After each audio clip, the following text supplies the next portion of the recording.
ನಮಸ್ಕಾರ. ನಮ್ಮ ನಾಡಿನ ಶ್ರೇಷ್ಠ ವಿದ್ವಾಂಸರುಗಳು, ಸಾಹಿತಿಗಳು ಮತ್ತು ಪ್ರಾಧ್ಯಾಪಕರು ನಮ್ಮ ನಾಡಿನ ಹಿರಿಮೆಯನ್ನು ಹೆಚ್ಚಿರ್ತಕ್ಕಂಥದ್ದು ನಮಗೆಲ್ಲ ತಿಳಿದಿರ್ತಕ್ಕಂಥ ವಿಚಾರ. ಇಂತಹ ಒಬ್ಬ ಶ್ರೇಷ್ಠ ಪ್ರಾಧ್ಯಾಪಕರಲ್ಲಿ ಒಬ್ಬರಾಗಿರ್ತಕ್ಕಂಥವರು ಪ್ರೊಫೆಸರ್ ಟಿ.ಎಸ್. ವೆಂಕಣ್ಣಯ್ಯನವರು. ವೆಂಕಣ್ಣಯ್ಯನವರು ಮೈಸೂರು ವಿಶ್ವವಿದ್ಯಾನಿಲಯದ ಪ್ರಾಧ್ಯಾಪಕರಾಗಿದ್ದಂಥವರು. ರಾಷ್ಟ್ರಕವಿ ಕುವೆಂಪುರವರ ಗುರುಗಳಾಗಿರ್ತಕ್ಕಂಥವ್ರು. ಕುವೆಂಪುರವರು ತಮ್ಮ ಶ್ರೀರಾಮಾಯಣ ದರ್ಶನಂ ಕೃತಿಯನ್ನು ತಮ್ಮ ಗುರುಗಳಿಗೆ ಅರ್ಪಿಸಿರ್ತಕ್ಕಂಥದ್ದು ನಮಗೆಲ್ಲ ಗೊತ್ತೇ ಇದೆ. ಇಂಥ ವೆಂಕಣ್ಣಯ್ಯನವರು ಒಬ್ಬ ಶ್ರೇಷ್ಠ ಪ್ರಾಧ್ಯಾಪಕರಷ್ಟೇ ಅಲ್ಲ, ಅವರೊಬ್ಬರು ಪ್ರಾಮಾಣಿಕ ವ್ಯಕ್ತಿಯೂ ಆಗಿದ್ದರು. 1936ರಲ್ಲಿ ಒಂದು ಪುಟ್ಟ ಘಟನೆ ನಡೆಯುತ್ತೆ. 1936ರಲ್ಲಿ ಈ ನಮ್ಮ ನಾಡಿನ ನಮ್ಮ ಮೈಸೂರು ಮಹಾರಾಜರು ಕೃಷ್ಣರಾಜ ಒಡೆಯರವರ ಮಗ ಯುವರಾಜರಾಗಿದ್ದಂತಹ ಜಯಚಾಮರಾಜೇಂದ್ರ ಒಡೆಯರವರು ಇಂಟರ್ಮೀಡಿಯೇಟ್ ಪರೀಕ್ಷೆ ಕಟ್ಟಿರ್ತಾರೆ. ಪರೀಕ್ಷೆ ನಡೆಯುತ್ತೆ, ಫಲಿತಾಂಶನೂ ಬರುತ್ತೆ. ಆದರೆ ಎಲ್ಲ ವಿಷಯಗಳಲ್ಲೂ ಅವ್ರು ಪಾಸಾಗಿರ್ತಾರೆ, ಕನ್ನಡದಲ್ಲಿ ಮಾತ್ರ ಫೇಲ್ ಆಗಿರ್ತಾರೆ. ಇದು ಭಾಳ ಆಶ್ಚರ್ಯ ಆಗುತ್ತೆ. ಕೆಲವರು ವೆಂಕಣ್ಣಯ್ಯನವ್ರನ್ನ ಹತ್ರ ಬಂದು, ಏನು ಸ್ವಾಮಿ ಯುವರಾಜರನ್ನೇ ಫೇಲ್ ಮಾಡಿದಿರಲ್ಲ, ನೀವು ಯಾಕೆ ಮಾಡಿದಿರಿ ಹೀಗೆ ಅಂತ ಕೇಳ್ತಾರೆ. ಅವಾಗ ಶಾಂತ ರೀತಿಯಿಂದ ವೆಂಕಣ್ಣಯ್ಯನವ್ರು ಹೇಳ್ತಾರೆ, ನಾನು ಅವ್ರನ್ನ ಫೇಲ್ ಮಾಡಲಿಲ್ಲ, ಅವರೇ ಫೇಲ್ ಆಗಿದ್ದಾರೆ ಅಂತ. ಆದರೂ ಸಹ ಅವರ ಆಪ್ತರು, ಬಂಧು ಮಿತ್ರರು ಅವರೆಲ್ಲ ವೆಂಕಣ್ಣಯ್ಯನವ್ರ ಹತ್ರ ಬಂದು, ನೀವು ಹೀಗೆ ಮಾಡಬಾರ್ದಾಗಿತ್ತು, ಮಹಾರಾಜರ ಅವಕೃಪೆಗೆ ಪಾತ್ರರಾದರೆ ಏನಾಗುತ್ತೆ, ಪರಿಣಾಮ ಗೊತ್ತಿದೆಯಾ ಅಂತ ಹೀಗೆಲ್ಲ ಕೆಲವರು ಆತಂಕವನ್ನು ವ್ಯಕ್ತಪಡಿಸ್ತಾರೆ. ಆದರೆ ಅದು ಯಾವುದಕ್ಕೂ ಸಹ ವೆಂಕಣ್ಣಯ್ಯನವರು ತಲೆ ಕೆಡಿಸ್ಕೊಳ್ಳೋದಿಲ್ಲ. ಅದಾಗಿ 1-2 ದಿವಸ ನಂತರ ಒಂದು ಅರಮನೆಯಿಂದ ಮಹಾರಾಜರಿಂದ ಈ ವೆಂಕಣ್ಣಯ್ಯನವರಿಗೆ ಬುಲಾವ್ ಬರುತ್ತೆ. ಅರಮನೆಯಿಂದ ಕಾರ್ ಬಂದಿರುತ್ತೆ. ಆ ಕಾರ್ನಲ್ಲಿ ವೆಂಕಣ್ಣಯ್ಯನವರು ಅರಮನೆಗೆ ಹೋಗ್ತಾರೆ, ಮಹಾರಾಜರನ್ನು ಭೇಟಿ ಮಾಡ್ತಾರೆ. ಮಹಾರಾಜರು ವೆಂಕಣ್ಣಯ್ಯನವರ ಕ್ಷೇಮ ಸಮಾಚಾರವನ್ನೆಲ್ಲ ವಿಚಾರಿಸಿ ಉಭಯ ಕುಶಲೋಪರಿ ಆದಮೇಲೆ ಈ ಫಲಿತಾಂಶದ ಬಗ್ಗೆ ಅವರು 1-2 ಮಾತುಗಳನ್ನು ಆಡ್ತಾರೆ. ವೆಂಕಣ್ಣಯ್ಯನವರೇ ಯಾಕೆ ಹೀಗಾಯಿತು ಅಂತ. ಯಾಕೆಂದರೆ ವೆಂಕಣ್ಣಯ್ಯನವರು ಆ ಕನ್ನಡ ವಿಭಾಗದ ಮುಖ್ಯಸ್ಥರಾಗಿರ್ತಾರೆ. ಆವಾಗ ಅವ್ರು ಹೇಳ್ತಾರೆ, ಮಹಾಸ್ವಾಮಿ ಅವರು ಸರಿಯಾಗಿ ಪರೀಕ್ಷೆಯಲ್ಲಿ ಬರೆದಿಲ್ಲ ಅಂತ ಕಾಣುತ್ತೆ, ಅದಕ್ಕೋಸ್ಕರವಾಗಿ ಅವರು ಅನುತ್ತೀರ್ಣರಾಗಿದ್ದಾರೆ. ಹಾಗಾದರೆ ಈಗ ಏನು ಮಾಡಬೇಕು ಅಂತ ಮಹಾರಾಜರು ಕೇಳ್ತಾರೆ. ಅವಾಗ ಇನ್ನೊಂದು ಸರಿ ಪರೀಕ್ಷೆ ಕಟ್ಟಿದ್ರಾಯ್ತು ಅಂತ ಭಾಳ ಸಾಮಾನ್ಯವಾದ ಉತ್ತರವನ್ನು ವೆಂಕಣ್ಣಯ್ಯನವರು ಕೊಡ್ತಾರೆ. ಅವಾಗ ಮಹಾರಾಜರು ಹೇಳ್ತಾರೆ, ನಿಮ್ಮಿಂದ ನನಗೊಂದು ಸಣ್ಣ ಸಹಾಯ ಆಗಬೇಕು, ದಯವಿಟ್ಟು ನೀವೇನೇ ಅರಮನೆಗೆ ಬಂದು ಮಹಾರಾಜರಿಗೆ ಕನ್ನಡವನ್ನು ಬೋಧನೆ ಮಾಡಬೇಕು, ಅವರು ಪರೀಕ್ಷೆಯಲ್ಲಿ ಪಾಸಾಗುವಂತೆ ಅವ್ರನ್ನ ತಯಾರು ಮಾಡಬೇಕು ಅಂತ. ಅವಾಗ ವೆಂಕಣ್ಣಯ್ಯನವ್ರು ಹೇಳ್ತಾರೆ, ದಯವಿಟ್ಟು ಕ್ಷಮಿಸಿ, ನಾನು ಖಾಸಗಿ ಪಾಠವನ್ನು ಮಾಡೋದಿಲ್ಲ, ಆದ್ದರಿಂದ ನಾನು ಈ ಕೆಲಸವನ್ನು ಒಪ್ಕೊಳ್ಳೋದಕ್ಕೆ ಸಾಧ್ಯ ಇಲ್ಲ ಅಂತ ಹೇಳ್ತಾರೆ. ಹಾಗಾದರೆ ಇದು ಮುಂದೆ ಏನು ಮಾಡಬೇಕು, ಇದಕ್ಕೇನಾದ್ರು ಒಂದು ಪರಿಹಾರ ಸೂಚಿಸಬೇಕಲ್ಲ ಅಂತ ಮಹಾರಾಜರು ಕೇಳಿದಾಗ ಅವ್ರು ಹೇಳ್ತಾರೆ, ನನ್ನ ಶಿಷ್ಯ ಪುಟ್ಟಪ್ಪ ಇದ್ದಾನೆ, ಅವರನ್ನು ಕಳಿಸ್ಕೊಡ್ತೀನಿ, ಅವ್ರು ಬಂದು ನಿಮ್ಮ ಯುವರಾಜರಿಗೆ ಪಾಠ ಮಾಡ್ತಾರೆ ಅಂತ. ಅವಾಗ ಬಹಳ ಸಂತೋಷ ಆಗುತ್ತೆ. ಅವಾಗ ಒಂದು ಬೆಳ್ಳಿ ತಟ್ಟೆಯನ್ನು ತರಿಸಿ ಅದರಲ್ಲಿ ಫಲತಾಂಬೂಲವನ್ನೆಲ್ಲ ಇಟ್ಟು ಅವರಿಗೆ ಗೌರವವನ್ನು ಅರ್ಪಿಸಿ ಶಾಲನ್ನು ಹೊದಿಸಿ ಅವರಿಗೆ ಸನ್ಮಾನ ಮಾಡಿ ಮಹಾರಾಜರು ಅವ್ರನ್ನ ಬೀಳ್ಕೊಡ್ತಾರೆ. ಮನೆಗೆ ಬಂದಾಗ ಮನೆಗಿದ್ದವರೆಲ್ಲ ಆತಂಕ ಇರುತ್ತೆ, ಆದರೆ ಅವರಿಗೆ ಸನ್ಮಾನಿತರಾಗಿ ಬಂದಾಗ ಅವರಿಗೆ ತುಂಬ ಸಂತೋಷ ಆಗುತ್ತೆ. ಯುವರಾಜರನ್ನು ಫೇಲ್ ಮಾಡಿದ್ದಕ್ಕೆ ಇವರಿಗೆ ಬೆಳ್ಳಿ ತಟ್ಟೆ ಸಿಕ್ತು ಅಂತ ತಮಾಷೆನೂ ಮಾಡ್ತಾರೆ. ವೆಂಕಣ್ಣಯ್ಯನವರು ಕೊನೆವರೆಗೂ ಸಹ ಆ ಬೆಳ್ಳಿ ತಟ್ಟೆಯಲ್ಲಿ ಊಟ ಮಾಡ್ತಿದ್ರು ಅಂತ ಹೇಳ್ತಾರೆ. ಆಮೇಲೆ ಇದಾದ ನಂತರ ವೆಂಕಣ್ಣಯ್ಯನವರು ಪುಟ್ಟಪ್ಪನವರು ಕರೆದು ಹೇಳ್ತಾರೆ, ನೋಡಿ ನಾನು ಮಹಾರಾಜರಿಗೆ ಹೀಗೆ ಮಾತು ಕೊಟ್ಟುಬಿಟ್ಟಿದ್ದೀನಿ, ನೀವು ಪ್ರತಿ ದಿವಸ ಹೋಗಿ ಯುವರಾಜರಿಗೆ ಕನ್ನಡವನ್ನು ಬೋಧನೆ ಮಾಡಬೇಕು ಅಂತ. ಪುಟ್ಟಪ್ಪನವ್ರದ್ದು ಎಂತಹ ಸ್ವಾಭಿಮಾನ ನೋಡಿ. ಅವರು ಹೇಳ್ತಾರೆ, ಅಲ್ಲ ಗುರುಗಳೇ, ನೀವು ಗುರುಗಳಾಗಿರ್ತಕ್ಕಂಥವರೇ ಖಾಸಗಿ ಪಾಠ ಮಾಡಲ್ಲ ಅಂದರೆ ನಾನು ತಮ್ಮ ಶಿಷ್ಯ, ನಾನು ಹೇಗೆ ಮಾಡೋದಕ್ಕೆ ಸಾಧ್ಯ? ಆದ್ದರಿಂದ ನಾನು ಸಹ ಈ ಖಾಸಗಿ ಪಾಠ ಮಾಡೋದಕ್ಕೆ ನನಗೆ ಇಷ್ಟ ಇಲ್ಲ, ದಯವಿಟ್ಟು ಕ್ಷಮಿಸಿ ಅಂತ ಹೇಳ್ತಾರೆ. ಆವಾಗ ವೆಂಕಣ್ಣಯ್ಯನವರು ತೀನಂ ಶ್ರೀಯವರನ್ನು ಕರೆಸಿ ಅವರನ್ನು ಒಪ್ಪಿಸ್ತಾರೆ. ತೀನಂ ಶ್ರೀಕಂಠಯ್ಯನವರು ಅವತ್ತಿನಿಂದ ಆಗಾಗ್ಗೆ ಯುವರಾಜರಿಗೆ ಈ ಕನ್ನಡ ಬೋಧನೆಗೋಸ್ಕರವಾಗಿ ಅರಮನೆಗೆ ಹೋಗಿ ಅವರನ್ನು ಆ ವರ್ಷ ಇಂಟರ್ಮೀಡಿಯೇಟ್ ಪರೀಕ್ಷೆಯಲ್ಲಿ ಅವರು ಪಾಸಾಗುವ ರೀತಿಯಲ್ಲಿ ಅವರು ಪಾಠವನ್ನು ಬೋಧನೆ ಮಾಡ್ತಾರೆ. ಇದು ಏನು ನಮಗೆ ತಿಳಿಸುತ್ತೆ ಅಂತಂದರೆ, ಒಂದು ಸಿದ್ಧಾಂತಕ್ಕೆ ಒಪ್ಪಿಕೊಂಡಂತಹ ಒಬ್ಬ ಪ್ರಾಧ್ಯಾಪಕರು ತಮ್ಮ ಪ್ರಾಮಾಣಿಕ ನಡವಳಿಕೆಯಿಂದ ಅವರು ಮಹಾರಾಜರಾಗಲಿ ಯಾರೇ ಆಗಲಿ ತಮ್ಮ ಪ್ರಾಮಾಣಿಕತೆಯನ್ನು ಅವರು ಬಿಟ್ಟುಕೊಡಲಿಲ್ಲ. ಇದು ನಿಷ್ಠಾವಂತ ಪ್ರಾಧ್ಯಾಪಕರ ಒಂದು ಪ್ರಾಮಾಣಿಕ ನಡವಳಿಕೆ.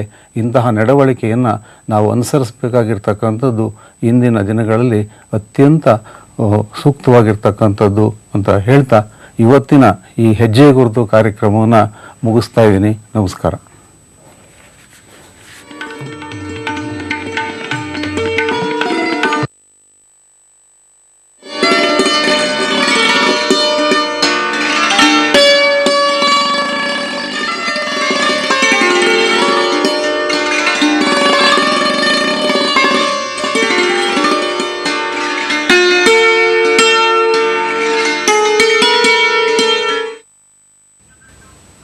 ಆತ್ಮೀಯ ವೀಕ್ಷಕರೇ ನಮಸ್ಕಾರ. ಸ್ನೇಹಿತರೆ, ಹಲೋ ಗೆಳೆಯರೇ, ನೇರ ಫೋನ್ ಇನ್ ಕಾರ್ಯಕ್ರಮಕ್ಕೆ ತಮ್ಮೆಲ್ಲರಿಗೂ ಆತ್ಮೀಯವಾದಂತಹ ಸ್ವಾಗತ. ಮನುಷ್ಯ ಬುದ್ಧಿವಂತಿಕೆಯಲ್ಲಿ ಇತರೆ ಪ್ರಾಣಿಗಳಿಗಿಂತ ಭಿನ್ನವಾಗಿ ಗುರುತಿಸಿಕೊಂಡ ನಂತರ ಅಭಿವೃದ್ಧಿಯ ಹೆಸರಿನಲ್ಲಿ ಪ್ರಕೃತಿಯನ್ನ ಮರೆಯೋದಕ್ಕೆ ಪ್ರಾರಂಭ ಮಾಡಿಬಿಟ್ಟಿದ್ದಾನೆ. ಪ್ರಕೃತಿಯನ್ನ ಮರೆತ್ರೆ ಸಮಸ್ಯೆಗಳಂತೂ ಕಟ್ಟಿಟ್ಟ ಬುತ್ತಿ ಅನ್ನೋದಕ್ಕೆ ಇಂದು ಮನುಷ್ಯ ಎದುರಿಸ್ತಿರುವಂತಹ ಅನೇಕ ಸಮಸ್ಯೆಗಳೇ ಸಾಕ್ಷಿಯಾಗಿವೆ. ಇಂತಹ ಮಾನವನಿಗೆ ಕಾಡೆಲ್ಲ ನಾಡಾಗುತ್ತಿರುವಂತಹ ಸಂದರ್ಭದಲ್ಲಿ ವನದ ಮಹತ್ವವನ್ನ ತಿಳಿಸುವಂತಹ ಅವಶ್ಯಕತೆ ಮೂಡಿದೆ. ಈ ನಿಟ್ಟಿನಲ್ಲಿ ವನ ಮಹೋತ್ಸವ ಆಚರಿಸುತ್ತಿರುವಂತಹ ಹಿನ್ನೆಲೆಯಲ್ಲಿ ಇಂದಿನ ಹಲೋ ಗೆಳೆಯರೇ ನೇರ ಫೋನ್ ಇನ್ ಕಾರ್ಯಕ್ರಮದಲ್ಲಿ ವನ ಮಹೋತ್ಸವ ಹಾಗೂ ಅರಣ್ಯೀಕರಣದಲ್ಲಿ ಜನರ ಸಹಭಾಗಿತ್ವ ಅನ್ನುವಂಥ ವಿಷಯಕ್ಕೆ ಸಂಬಂಧಪಟ್ಟಂತೆ ಮಾತಾಡೋಣ.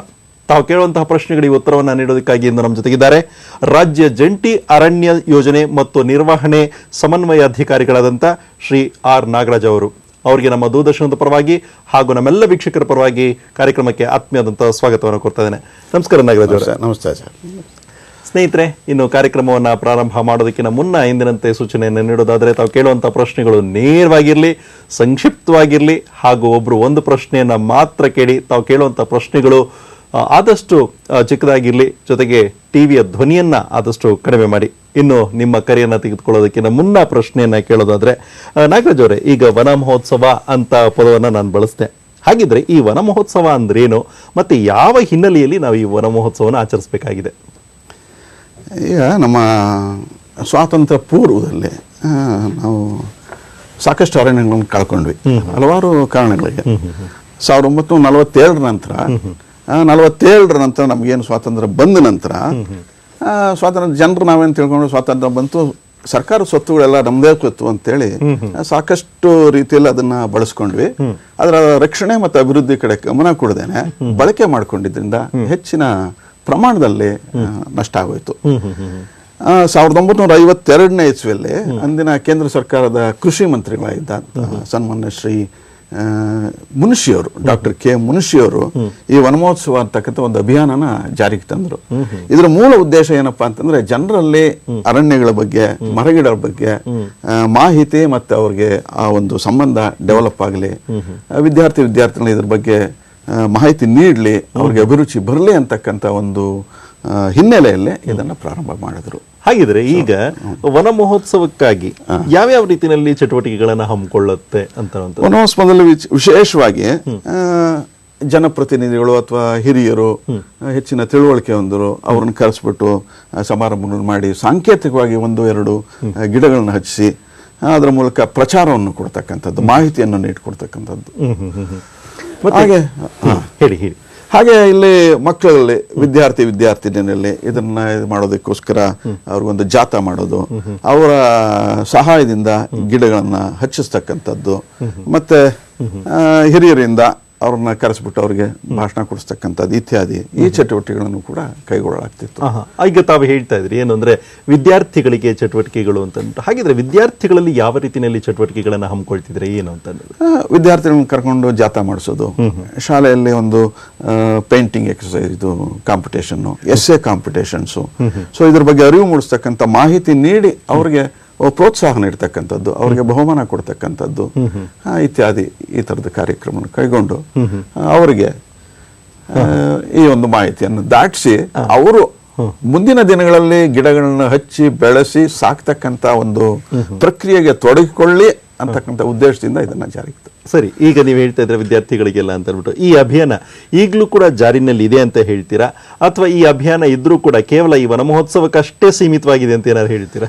ಇಲ್ಲ, ಈಗಲೂ ಇದೆ, ಇಲ್ಲ ಅಂತಲ್ಲ. ವನ ಮಹೋತ್ಸವ ಜಾರಿಯಲ್ಲಿದೆ. ಇದು ನಿರಂತರವಾದಂತಹ ಒಂದು ಪ್ರಕ್ರಿಯೆ ಅಥವಾ ಪ್ರೋಗ್ರಾಮ್ ಅಂತ ಹೇಳ್ಬೋದು. ಇದು ಯಾವತ್ತೂ ಕೊನೆ ಇಲ್ಲ ಇದಕ್ಕೆ. ಪ್ರತಿಯೊಬ್ಬರು ಇಂದಿನ ದಿವಸದ ಅತಿ ಅವಶ್ಯಕತೆ ಅಂದ್ರೆ ಇದೇನೆ. ಸೊ ಎಲ್ಲರೂ ಮಾಡಲೇಬೇಕಂತ ಕರ್ತವ್ಯ. ಇದಕ್ಕೆ ಪ್ರೋಗ್ರಾಮ್ ಮಾಡಬೇಕು ಅಂತಿಲ್ಲ. ಸೊ ಈ ತರ ಕೆಲವು ಕಡೆ ಪ್ರೋಗ್ರಾಮ್ ಅನ್ನು ಮಾಡ್ತಾ ಇದ್ದಾರೆ, ಮಕ್ಕಳಿಗೆ ಶಾಲೆಯಲ್ಲಿ ಕಲಿಸ್ತಿದ್ದಾರೆ, ಜನರಿಗೂ ಕಲಿಸ್ಕೊಡ್ತಾರೆ. ಹಾಗಿದ್ರೆ ಈ ಯೋಜನೆಯ ಆಧಾರದ ಮೇಲೆ ಈ ತರ ಯೋಜನೆಗಳನ್ನ ಏನಾದರೂ ಹಮ್ಮಿಕೊಳ್ಳಲಾಗಿದೆ ಹೇಗೆ ಅಂತ? ಸೊ ಇದು ಈ ಒಂದು ವೃಕ್ಷಾರೋಪಣ ವನ ಮಹೋತ್ಸವ ಇದು ಮಾಡಿನೂ ನಂತರ ಜನರಿಗೆ ಮುಟ್ಟಬೇಕಾದ ಒಂದು ಹಂತದಲ್ಲಿ ಮುಟ್ಟಲಿಲ್ಲ. ಹಾಗಾಗಿ ಗ್ರಾಮೀಣ ಜನರನ್ನು ಇನ್ವಾಲ್ವ್ ಆಗ್ತಕ್ಕಂಥ ಒಂದು ಇದರಲ್ಲಿ ಕೆಲವು ಯೋಜನೆಗಳು 1970ರ ದಶಕದಲ್ಲಿ ತಂದರು. ಈಗ DPAP, RLAGP, NREP. ಸೊ ಈ ಯೋಜನೆಯಲ್ಲಿ ಆ ಗ್ರಾಮಸ್ಥರನ್ನ ಒಳಗೊಂಡಂತೆ ನಮ್ಮ ಅರಣ್ಯ ಪ್ರದೇಶಗಳಲ್ಲಿ, ಅವನತಿ ಹೊಂದಿದ ಅರಣ್ಯ ಪ್ರದೇಶಗಳಲ್ಲಿ ಗಿಡಮರಗಳನ್ನು ಹಚ್ಚತಕ್ಕಂಥದ್ದು, ಆಮೇಲೆ ಅವರನ್ನ ತೊಡಗಿಸಿಕೊಂಡು ಅರಣ್ಯೀಕರಣ ಯೋಜನೆಯಲ್ಲಿ ಪಾಲ್ಗೊಳ್ಳುವಂತೆ ಮಾಡ್ತಾರೆ ಜನರನ್ನ. ಈಗ ಈ ಅರಣ್ಯ ಸಂರಕ್ಷಣೆಗಾಗಿ ಯಾವಾಗಿನಿಂದ ಈ ಯೋಜನೆಗಳನ್ನ ಪ್ರಾರಂಭ ಮಾಡಲಾಯಿತು ಅಂತ ಅನ್ನೋದ್ರ ಬಗ್ಗೆ ಹೇಳ್ತೀರಾ? ಈಗ ಸ್ಪಷ್ಟವಾಗಿ ಹೇಳೋದು ಅಂತಂದ್ರೆ ಇವೆಲ್ಲವೂ ಒಂದು ರೀತಿಯಲ್ಲಿ ಯೋಜನೆಗಳೇನೆ. NREP, DPA ಇವೆಲ್ಲ ಕೇಂದ್ರ ಪುರಸ್ಕೃತ ಯೋಜನೆಗಳು. ಈ ನಂತರ ವಿಶೇಷವಾಗಿ ನಾವು ಗಮನಿಸಬೇಕಾದಂಥದ್ದು ನಮ್ಮ ಕರ್ನಾಟಕದಲ್ಲಿ ಆದಂತಹ ಸಾಮಾಜಿಕ ಅರಣ್ಯ ಯೋಜನೆ 1983ರಿಂದ ಜಾರಿಗೆ ಬಂತು. ಇದು 6 ವರ್ಷದ ಯೋಜನೆ. ಈ ಯೋಜನೆಯಲ್ಲಿ ಸಾಮಾಜಿಕ ಅರಣ್ಯ ಯೋಜನೆಯಲ್ಲಿ ಜನರನ್ನ ಮುಡಿಸ್ಕೊಂಡು ಸಮಾಜದ ಜಮೀನುಗಳಲ್ಲಿ, ಸರ್ಕಾರಿ ಜಮೀನು, ಗೋಮಾಳ ಅಥವಾ CND ದರ್ಜೆಯಲ್ಲಿ, ಮತ್ತೆ ಗ್ರಾಮಸ್ಥರ ಅವರ ಹೊಲಗಳ ಬದುಗಳಲ್ಲಿ ಮತ್ತೆ ಹೊಲದ ತುಂಬ ಗಿಡಗಳನ್ನು ಹಚ್ಚತಕ್ಕಂಥದ್ದು ಇತ್ಯಾದಿ ಕಾರ್ಯಕ್ರಮಗಳನ್ನು ಹಮ್ಮಿಕೊಂಡು ಇಲ್ಲಿ ತಂತು. ಇದ್ರ ಜೊತೆಯಲ್ಲಿ ಗುಂಡು ತೋಪುಗಳ ರಚನೆ, ಕಿಸಾನ್ ನರ್ಸರಿ ಅಂದ್ರೆ ಜನರಿಗೆ ಗಿಡಗಳನ್ನು ಬೆಳೆಸ್ಕೊಟ್ಟೋದಕ್ಕೆ ಅವಕಾಶ ಕೊಟ್ಟು ಆ ಗಿಡಗಳನ್ನು ಇಲಾಖೆ ಪರ್ಚೇಸ್ ಮಾಡಿಬಿಟ್ಟು ಬೇರೆಯವರಿಗೆ ಕೊಡ್ತಕ್ಕಂಥ ವ್ಯವಸ್ಥೆನೂ ಕೂಡ ಮಾಡಿತ್ತು. ಸೊ ಈ ಸಾಮಾಜಿಕ ಅರಣ್ಯ ಯೋಜನೆ ಕೂಡ ಒಂದು 6 ವರ್ಷದ ಪ್ರೋಗ್ರಾಮ್ ಇತ್ತು. ನಂತರ ಈಗಲೂ ನಡೀತಾ ಇದೆ. ಇವೆಲ್ಲವೂ ಒಂದಕ್ಕೊಂದು ಪೂರಕವಾದ ಯೋಜನೆಗಳೇ. ಈ ಒಂದು ಕರೆಯನ್ನ ತೆಗೆದುಕೊಳ್ಳೋಣ, ನಂತರ ಮತ್ತೆ ಮಾತನ್ನ ಮುಂದುವರಿಸೋಣ. ಮಂಡ್ಯದಿಂದ ಕರೆ ಇರುವಂತದ್ದು ರತ್ನವರ, ಕೇಳಿ ತಮ್ಮ ಪ್ರಶ್ನೆಯನ್ನ. ನಮಸ್ಕಾರ ಸರ್. ನಮಸ್ಕಾರ, ಕೇಳಿ. ನಾನು ಒಬ್ರು ಶಿಕ್ಷಕಿ, ಅದರಲ್ಲೂ ದೈಹಿಕ ಶಿಕ್ಷಣ ಶಿಕ್ಷಕಿ. ನಾವು ಮಕ್ಕಳಲ್ಲಿ ವಾತಾವರಣವನ್ನ, ಪರಿಸರವನ್ನ, ಆಮೇಲೆ ಈ ವನ ಮಹೋತ್ಸವ ಪ್ರಯುಕ್ತ ಜಾಥಾ ಮಾಡ್ತಾ ಇದೀವಿ. ಈಗ ಸರ್ ಹೇಳಿದ್ರಲ್ಲ ಜಾಥಾ ಮಾಡೋದು ಅಂತ, ಜಾಥಾನು ಮಾಡಿ ಆಲ್ರೆಡಿ ಈಗ ಮಕ್ಕಳ ಹತ್ರ ಗಿಡಗಳನ್ನ ನಡೆಸ್ತಾ ಇದೀವಿ. ಆದ್ರೂ ಪೋಷಕರಾಗಿರ್ಬೋದು ಅಥವಾ ಸಾರ್ವಜನಿಕರಾಗಿರ್ಬೋದು ಅವ್ರ ಕಡೆಯಿಂದ ಕೆಲವು ತೊಂದರೆಗಳಾಗ್ತಾ ಇದೆ ಶಾಲಾ ವಾತಾವರಣದಲ್ಲಿ. ನಾವು ಒಂದು ಅರಣ್ಯವನ್ನ ಸಂರಕ್ಷಣೆ ಮಾಡ್ಬೇಕು, ಮರ ಗಿಡಗಳನ್ನ ಬೆಳೆಸ್ಬೇಕು ಅಂತ ಅಂದ್ರೆ ಈ ತರ ತೊಂದರೆ ಆದಾಗ ನಾವು ಮಾಡಿದ್ದೆಲ್ಲ ಮಕ್ಕಳಿಂದ ಮಾಡ್ತಿರ್ತೀವಲ್ಲ, ಮಕ್ಕಳು ಶ್ರಮ ಪಡ್ತಿರ್ತಾರೆ, ಅವು ವೇಸ್ಟ್ ಆಗತ್ತಲ್ಲ ಅಂತ ನಮ್ಗೆ ಬೇಜಾರಾಗುತ್ತೆ. ಏನಾದ್ರು ಕ್ರಮ ಏನಾದ್ರು ಇದೆಯಾ? ಉತ್ತರವನ್ನ ನೀಡ್ತಾರೆ ರತ್ನ ಅವರೇ. ನಮಸ್ಕಾರಮ್ಮ. ಈ ಒಂದು ಯೋಜನೆಯಲ್ಲಿ ತಮ್ಮ ಶಾಲೆಯ ಆವರಣದಲ್ಲಿ ಬೇಲಿ ಇದ್ರೆ ಅಥವಾ ಕಾಂಪೌಂಡ್ ವಾಲ್ ಇದ್ರೆ ಉತ್ತಮ. ಸೊ ಇದಕ್ಕೆ ಗಿಡಗಳಿಗೆ ರಕ್ಷಣೆ ಕೊಡೋದು ಬಹಳ ಮುಖ್ಯ. ವಿಶೇಷವಾಗಿ ಶಾಲೆ ವಾತಾವರಣದಲ್ಲಿ ಏನಾಗುತ್ತೆ ಅಂದರೆ ಬೇಸಿಗೆ ರಜಾ ಬಂದಾಗ ಹಲವಾರು ದಿವಸಗಳಲ್ಲಿ ಶಾಲೆ ನಡೀತಿರೋದಿಲ್ಲ, ಅವಾಗ ನೀರು ಹಾಕೋದು ತೊಂದರೆ ಆಗ್ತದೆ. ದನಕರುಗಳು ಒಳಗೆ ಬಂದು ಗೇಟ್ನೊಳಗೆ ಬಂದು ಹೋಗ್ತಕ್ಕಂಥದ್ದು, ತಿಂತಕ್ಕಂಥದ್ದು, ಮೇಯ್ತಕ್ಕಂಥದ್ದು ಇಂಥದ್ದು ಕೂಡ ಆಗುತ್ತೆ. ಸೊ ಹೀಗಾಗಿ ಇಲ್ಲಿ ನನ್ನ ಕಳಕಳಿ ವಿನಂತಿ ಏನು ಅಂತಂದರೆ ಪಾಲಕರು ಮತ್ತು ಸಾರ್ವಜನಿಕರು ಇದರಲ್ಲಿ ಸಹಕರಿಸಿದ ಹೊರತು ನಾವು ಯಾವುದೇ ಯೋಜನೆಯನ್ನು ಮುಂದುವರಿಸೋದಕ್ಕೆ ಅಥವಾ ರಕ್ಷಣೆ ಮಾಡೋದಕ್ಕೆ ಬಹಳ ಕಷ್ಟ ಆಗುತ್ತೆ. ವಿಶೇಷವಾಗಿ ನಮ್ಮ ಈ ವನ ಮಹೋತ್ಸವ ಮತ್ತು ಈ ಗಿಡ ಮರಗಳ ರಕ್ಷಣೆಗೆ ವಿಶೇಷವಾಗಿ ಪಾಲಕರು ಮತ್ತು ಸಾರ್ವಜನಿಕರು ಸಹಕರಿಸಲೇಬೇಕು. ಆ ನಿಟ್ಟಿನಲ್ಲಿ ತಾವು ಅವರಿಗೆ ಅರಿವು ಮೂಡಿಸಿದರೆ ಬಹಳ ಉತ್ತಮ. ಈಗ ತಾವು ಈ ಹಿಂದೆ ಮಾತಾಡ್ತಾ ಇದ್ರಿ ಈ ಸಾಮಾಜಿಕ ಅರಣ್ಯೀಕರಣ ಯೋಜನೆ ಅಂತ ಅಂದ್ಬಿಟ್ಟು, ಈ ಯೋಜನೆಯಲ್ಲಿ ಈಗ ತಾವು ಹೇಳ್ತಾ ಇದ್ದೀರಾ ಜನರ ಒಂದು ಸಹಭಾಗಿತ್ವ ತುಂಬಾ ಮುಖ್ಯ ಅಂತ ಅಂದ್ಬಿಟ್ಟು, ಯಾವ ರೀತಿಯಲ್ಲಿ ಸಹಭಾಗಿತ್ವವನ್ನು ಬಳಸ್ಕೊಳ್ತಾ ಇದ್ದೀರಾ ಅಂತ? ಈ ಸಾಮಾಜಿಕ ಅರಣ್ಯ ಯೋಜನೆ ಬಂದಾಗ ಕೇವಲ ನಾವು ಸಹಕಾರ ಪಡಿತಿದ್ವಿ. ಸೊ ನಿಮ್ಮ ಹೊಲಗಳಲ್ಲಿ ಹಚ್ಕೊಳ್ಳಿ ಅಂತೇಳಿ ಫ್ರೀಯಾಗಿ ನಾವು ಗಿಡ ಮರಗಳನ್ನ ಸಸಿಗಳನ್ನ ಪೂರೈಕೆ ಮಾಡಿದ್ವಿ. ಅವರು ಬೇಡಿದಂತಹ ಸಸಿಗಳು. ಸೊ ಅಂಥದ್ದೆಲ್ಲ ಅವರು ತಮ್ಮ ಹೊಲಗಳಲ್ಲಿ, ಗದ್ದೆಗಳಲ್ಲಿ, ಮತ್ತೆ ಸರ್ಕಾರಿ ಜಮೀನುಗಳು, ಗೋಮಾಳ, CND ಲ್ಯಾಂಡು ಇತ್ಯಾದಿ, ಕೆಲವು ಕಡೆ ನಮ್ಮ ರುದ್ರಭೂಮಿಗಳಲ್ಲೂ ಕೂಡ ಈ ಗಿಡ ಮರಗಳನ್ನು ಹಚ್ಚತಕ್ಕಂಥ ಒಂದು ವ್ಯವಸ್ಥೆ ಆ ಒಂದು ಕಾರ್ಯಕ್ರಮದಲ್ಲಿ ಮಾಡಿಕೊಂಡಿದ್ವಿ. ಮತ್ತೆ ಈಗ ಸಾಮಾಜಿಕ ಅರಣ್ಯ ಯೋಜನೆಯಲ್ಲಿ ಈ ಸಮುದಾಯ ಯಾವ ರೀತಿಯಲ್ಲಿ ಒತ್ತು ಕೊಡ್ತಾ ನೀಡ್ತಾ ಇದೆ ಅಂತ ಅನ್ನೋದ್ರ ಬಗ್ಗೆ ಸಮುದಾಯ ನೇರವಾಗಿ ಅವರಿಗೆ ಬೇಕಾದಂತ ಸಸಿಗಳನ್ನ ಇಲಾಖೆ ಪೂರೈಸತಕ್ಕಂಥ ಸಸಿಗಳನ್ನ ಪಡೆದುಕೊಂಡು ಹೋಗಿ ತಮ್ಮ ತಮ್ಮ ಹೊಲಗಳಲ್ಲಿ, ಬದುಗಳಲ್ಲಿ ಇರಬಹುದು, ಅಥವಾ ಪೂರ್ತಿ ಹೊಲದ ತುಂಬಾ ಬೆಳ್ಕೊಳ್ಳೋದಿರಲಿ, ಇಂಥದಕ್ಕೆ ಹೆಚ್ಚಿನ ಅವಕಾಶ ಕೊಡ್ತು. ಮತ್ತೆ ಫ್ರೀಯಾಗಿ ಸಸಿಗಳನ್ನು ಕೊಡ್ತಕ್ಕಂಥದ್ದು, ವಿಶೇಷವಾಗಿ SC ST ಸಮುದಾಯವರಿಗೆ ಫ್ರೀಯಾಗಿ ಎಲ್ಲದನ್ನು ಅವರ ಮನೆ ಹತ್ರಕ್ಕೆ ಸಸಿಗಳನ್ನು ತಗೊಂಡೋಗ್ತಾ ಕೊಡ್ತಕ್ಕಂಥ ಕಾರ್ಯಕ್ರಮನ ಕೂಡ ಸಾಮಾಜಿಕ ಅರಣ್ಯದಲ್ಲಿ ಹಮ್ಮಿಕೊಳ್ಳಲಾಗುತ್ತೆ. ಈಗ ಮುಂದಿನ ಕರೆಯನ್ನು ತೆಗೆದುಕೊಳ್ಳೋಣ. ಚಿತ್ರದುರ್ಗದಿಂದ ಕರೆ ಇರುವಂತದ್ದು. ಚಿತ್ತಯವರ ಕೇಳಿ ತಮ್ಮ ಪ್ರಶ್ನೆಯನ್ನ. ಹಲೋ, ನನ್ನ ಹೆಸರು ಚಿತ್ತ ಅಂತ. ನಮಸ್ಕಾರ, ಕೇಳಿ ಚಿತ್ತಯವರೇ. ಚಿತ್ರದುರ್ಗದಿಂದ. ಏನಿಲ್ಲ, ನಮ್ಮ ಚಿತ್ರದುರ್ಗದಲ್ಲಿ 2 ತರ ಬೆಟ್ಟಗಳಿದಾವೆ. ಒಂದು ಸಂಪೂರ್ಣವಾಗಿ ಮಣ್ಣು ಮಿಶ್ರಿತವಾಗಿರ್ತಕ್ಕಂಥ, ಕಲ್ಲು ಮಿಶ್ರಿತವಾಗಿರ್ತಕ್ಕಂಥ ಬೆಟ್ಟ. ಈ ಬೆಟ್ಟದಲ್ಲಿ ನಾವು ಸಸ್ಯ ಸಂಪತ್ತನ್ನು ಅಭಿವೃದ್ಧಿ ಮಾಡ್ಬೇಕಾದ್ರೆ ಏನೇನು ಕ್ರಮ ಕೈಗೊಳ್ಬಹುದು? ಉತ್ತರವನ್ನು ನೀಡ್ತಾರೆ. ಎಲ್ಲ ಇಲ್ಲಿ 2 ಥರದ್ದಿದೆ. ತಾವು ಹೇಳಿದ ಕಲ್ಲುಗುಡ್ಡ ಅಂತ ಹೇಳ್ತೀರಿ. ಕಲ್ಲುಗುಡ್ಡದಲ್ಲಿ ತಾವು ದಯಮಾಡಿ ಹೋಗಿ ನೋಡಿ, ಬಹಳಷ್ಟು ಸಂಖ್ಯೆಯ ಗಿಡ ಮರಗಳು ಕಾಣುತ್ತೆ. ವಿಶೇಷವಾಗಿ ತಮ್ಮ ಬಂದೆ ಸರ್, ನನಗೆ ಈಗಾಗಲೇ 68 ವರ್ಷ. ದಯಮಾಡಿ ಏನು ತಪ್ಪು ತಿಳ್ಕೊಬೇಡಿ. ಹೇಳಿ ನಾನು ಹೇಳಿ ನಮ್ಮ ಜೊತೆಗೆ ನೀವು ಬಂದ್ಬಿಟ್ರೆ ನಾನದೇ ವೆಹಿಕಲ್ ಇದೆ ಕರ್ಕೊಂಡು 6 ತಾಲೂಕುಗಳಲ್ಲಿ. ಈಗ ಚಿತ್ತಯವರೇ, ಈಗ ನಿಮ್ಮ ಕಾಳಜಿ ಏನು ಅಂತ ನೇರವಾಗಿ ಹೇಳ್ಬಿಟ್ರೆ ತುಂಬಾ ಅನುಕೂಲ ಆಗುತ್ತೆ. ಕಾಳಜಿ ನೇರವಾಗಿ ಹೇಳ್ಬೇಕಂದ್ರೆ ಅದಕ್ಕೆ ಏನ್ ಕಾರ್ಯಕ್ರಮ ಹಮ್ಮಿಕೊಳ್ಳಿದಿರಿ ಅಥವಾ ನಾವೇನ್ ಕಾರ್ಯಕ್ರಮ ಹಮ್ಮಿಕೋಬಹುದು? ಉತ್ತರವನ್ನ ನೀಡ್ತಾರೆ. ಈಗ ಅರಣ್ಯೀಕರಣ ಕಾರ್ಯಕ್ರಮ ಕರ್ನಾಟಕ ಅರಣ್ಯ ಇಲಾಖೆ ಅನೇಕ ಯೋಜನೆಗಳು ಜಾರಿಗೆ ತರ್ತಾ ಇದೆ. ಇಂತಹ ಒಂದು ಪ್ರದೇಶದಲ್ಲಿ ಅರಣ್ಯೀಕರಣ ಕಾರ್ಯಕ್ರಮವನ್ನು ಕೈಗೊಂಡಿದೆ ಆಲ್ರೆಡಿ. ಇನ್ನ ಮುಂದಿನ ಕೆಲವು ನಿಮಿಷಗಳಲ್ಲಿ ತಮಗೆ ಈ ಬಗ್ಗೆ ಮಾಹಿತಿ ಕೂಡ ಸಿಗ್ತದೆ. ಮತ್ತೆ ಈಗ ಸಾಮಾಜಿಕ ಅರಣ್ಯೀಕರಣದಲ್ಲಿ ಈಗ ರೈತಾಪಿ ಜನರಿಗೆ ಯಾವ ರೀತಿಯಲ್ಲಿ ಸವಲತ್ತುಗಳು ಸಿಗುತ್ತೆ ಅಂತ ತಾವು ಹೇಳ್ತೀರಾ? ರೈತರಿಗೆ ನಾನು ಅದನ್ನ ಹೇಳಿಲ್ಲ, ಪುಕ್ಕಟೆಯಾಗಿ ಕೊಡ್ತಕ್ಕಂಥ ಸಸಿಗಳು, SC ST ಅವರಿಗೆ ಅವರ ಮನೆ ಬಾಗಿಲಿಗೆ ತೆಗೆದುಕೊಂಡು ಹೋಗ್ತಕ್ಕಂಥ ಒಂದು ಸಸಿಗಳನ್ನು ಕೊಡ್ತಕ್ಕಂಥ ವ್ಯವಸ್ಥೆ, ಮತ್ತೆ ಅವರಿಗೆ ಎಲ್ಲ ರೀತಿಯಲ್ಲಿ ಈ ಮರಮುಟ್ಟುಗಳನ್ನು ಉತ್ಪಾದನೆ ಮಾಡಿದ್ದನ್ನ ಅವನು ಮಾರಾಟ ಮಾಡ್ತಕ್ಕಂಥದ್ದಕ್ಕೆ ಎಲ್ಲೆಲ್ಲಿ ಮಾರುಕಟ್ಟೆ ಇದೆ ಅಂತಕ್ಕಂಥದ್ದಕ್ಕೆ ಕೊಟ್ವಿ. ಸೊ ಇಂಥದ್ದೆಲ್ಲ ಮಾಹಿತಿಗಳನ್ನ ಅವ್ರಿಗೆ ಕೊಡ್ತಾ ಹೋಗಿಲ್ಲ ಅಷ್ಟೇ. ಮತ್ತೆ ಈಗ 1988ರಲ್ಲಿ ಕೂಡ ಒಂದು ರಾಷ್ಟ್ರೀಯ ಅರಣ್ಯ ನೀತಿ ಅಂತ ಕೂಡ ಏನದು ಅದ್ರ ಬಗ್ಗೆ ಒಂದಿಷ್ಟು ಮಾಹಿತಿಯನ್ನು ನೀಡೋದಾದ್ರೆ? ಇಲ್ಲ, ನಮ್ಮಲ್ಲಿ ಈ ರಾಷ್ಟ್ರೀಯ ಅರಣ್ಯ ನೀತಿಯನ್ನು ಮೊದಲು ಇತ್ತು. ಸೊ ವಿಶೇಷವಾಗಿ 1988ರಲ್ಲಿ ಇದನ್ನ ತಿದ್ದುಪಡಿ ಮಾಡಿ ಹೊಸ ರಾಷ್ಟ್ರೀಯ ಅರಣ್ಯ ನೀತಿಯನ್ನು ಜಾರಿಗೆ ತಂದ್ರು. ಈ ಅರಣ್ಯ ನೀತಿಯನ್ನು ಯಾಕೆ ಜಾರಿಗೆ ತಂದ್ರು ಅಂತಂದ್ರೆ, ಇದು ನಮ್ಮ ಪ್ರಪಂಚದಾದ್ಯಂತ, ನಮ್ಮ ಕರ್ನಾಟಕ ಅಥವಾ ಇಂಡಿಯಾ ಅಂತಲ್ಲ, ಎಲ್ಲಾ ಕಡೆನೂ ಅರಣ್ಯ ನಾಶ ಆಗ್ತಾ ಇದೆ. ಹಾಗಾಗಿ ಇದನ್ನ ತರಲಿಕ್ಕೆ ಇದರ ಹಿನ್ನೆಲೆಯಾಗಿ 1982ರಲ್ಲಿ ರಯೋ ಡಿ ಜನೈರೋ, ಬ್ರೆಜಿಲ್ನ ಅಲ್ಲೊಂದು ವಿಶ್ವ ಶೃಂಗಸಭೆ ನಡೀತು. ಇಲ್ಲಿ ಕೇವಲ ನಮ್ಮ ಅರಣ್ಯ ಇಲಾಖೆ ಅಥವಾ ಒಂದು ಸರ್ಕಾರ ಮಾತ್ರ ಇದನ್ನ ಅರಣ್ಯ ರಕ್ಷಣೆ ಆದ್ರೆ ಸಾಕಾಗಲ್ಲ, ಹಾಗೆ ಜನರ ಸಹಭಾಗಿತ್ವನೂ ಬೇಕು ಅಂತ ಹೇಳ್ತು. ಸೊ ಅದರ ಹಿನ್ನೆಲೆಯಲ್ಲಿ ನಮ್ಮ ಭಾರತ ಸರ್ಕಾರ ಕೂಡ 1988ರಲ್ಲಿ ಈ ಒಂದು ನೀತಿಯನ್ನು ಜಾರಿಗೆ. ಇದರ ವಿಶೇಷತೆ ಏನಪ್ಪಾ ಅಂದ್ರೆ, ಇದರಲ್ಲಿ ಜೀವ ವೈವಿಧ್ಯತೆ ಮತ್ತು ಪರಿಸರ ಸಂರಕ್ಷಣೆ ಮೊದಲನೇ ಆದ್ಯತೆ, ಎರಡನೇದು ಸ್ಥಳೀಯ ಅವಶ್ಯಕತೆಗಳನ್ನು ಪೂರೈಸಲು ಜನರ ಸಹಭಾಗಿತ್ವ, ಮೂರನೇದು ಅರಣ್ಯಾವಲಂಬಿತ ಸಮುದಾಯದವರಿಗೆ ಆದ್ಯತೆ, ಅವರಿಗೆ ಅನುಕೂಲ ಮಾಡಿಕೊಳ್ತಕ್ಕಂಥದ್ದು, ಮರಮುಟ್ಟು ಉತ್ಪಾದನೆ ಮತ್ತು ಕೈಗಾರಿಕೋದ್ಯಮಿಗಳಿಗೆ ಮತ್ತು ಸ್ಥಳೀಯ ಜನರ ಅವಶ್ಯಕತೆಗಳ ಪೂರೈಕೆಗೆ ಮತ್ತು ಬದಲಾವಣೆಗೆ ಒತ್ತು, ಇದು ಕೂಡ. ಆಮೇಲೆ ಅಸ್ತಿತ್ವದಲ್ಲಿರ್ತಕ್ಕಂಥ ಅರಣ್ಯಗಳ ಉತ್ಪಾದನಾ ಶಕ್ತಿಯನ್ನು ರಕ್ಷಣೆ ಮಾಡತಕ್ಕಂಥ ಮೂಲಕ ವೃದ್ಧಿಸ್ತಕ್ಕಂಥದ್ದು ಈಗ ಕ್ಷೀಣಿತವಾಗಿದೆ ಅದು. ಮತ್ತೆ ಮರ ಆಧಾರಿತ ಕೈಗಾರಿಕೋದ್ಯಮಿಗಳ ಅವಶ್ಯಕತೆಗಳು ಕೃಷಿ ಅರಣ್ಯ ಮೂಲಕ ಬರಬೇಕೇ ಹೊರತು ಕಾದಿಟ್ಟ ಅರಣ್ಯಗಳಿಂದ ಬರಬೇಕಿದ್ದಿಲ್ಲ. ಆಮೇಲೆ ಅತಿ ಮುಖ್ಯವಾದ್ದು ಅಂದ್ರೆ, ಅವನತಿ ಹೊಂದಿದ ಅರಣ್ಯಗಳ ಅಭಿವೃದ್ಧಿಯನ್ನು ಗ್ರಾಮ ಸಮುದಾಯ ಮತ್ತು ಸ್ವಯಂ ಸೇವಾ ಸಂಸ್ಥೆಗಳ ಸಹಭಾಗಿತ್ವದಲ್ಲಿ ಕಾರ್ಯರೂಪಕ್ಕೆ ತರ್ತಕ್ಕಂಥದ್ದು. ಇದು ಪ್ರಮುಖವಾದ 1988ರಲ್ಲಿ. ಈಗ ಒಂದು ಕರೆಯನ್ನ ತೆಗೆದುಕೊಂಬೋಣ. ಬಿಜಾಪುರದ ಕರೆ ಇರುವಂತದ್ದು. ಬಾಬುರಾವ್ ಕುಲಕರ್ಣಿ ಅವರ ಕೇಳಿ ತಮ್ಮ ಪ್ರಶ್ನೆಯನ್ನ. ಹಲೋ, ನಮಸ್ಕಾರ, ಕೇಳಿ ಸರ್. ಈಗ ಸಾಮಾಜಿಕ ಅರಣ್ಯೀಕರಣ ಇದೇನು ಯೋಜನೆ ಇದೆ, ಇದು ಹೆಚ್ಚು ಜನಪ್ರಿಯವಾಗಲು NGOಗಳನ್ನ ಮತ್ತೆ ಶಾಲಾ ಶಿಕ್ಷಕರು ಮತ್ತು ಎಲ್ಲ ರಾಜಕಾರಣಿಗಳನ್ನ ಅಳವಡಿಸಿಕೊಳ್ಳಬೇಕು. ಮತ್ತೆ ಇದರ ಜೊತೆಗೆ ಅರಣ್ಯವನ್ನ ನಾಶ ಮಾಡುವವರ ವಿರುದ್ಧ ಸರ್ಕಾರ ಏನು ಕ್ರಮ ಕೈಗೊಳ್ತಿದೆ ಅದು ಪ್ರಕಟಣೆಯಾದರೆ ಈ ಒಂದು ಅರಣ್ಯವನ್ನ ನಾಶ ಮಾಡುವವರಿಗೆ ಒಂದು ಎಚ್ಚರಿಕೆ ನೀಡಿದಾಗತ್ತೆ.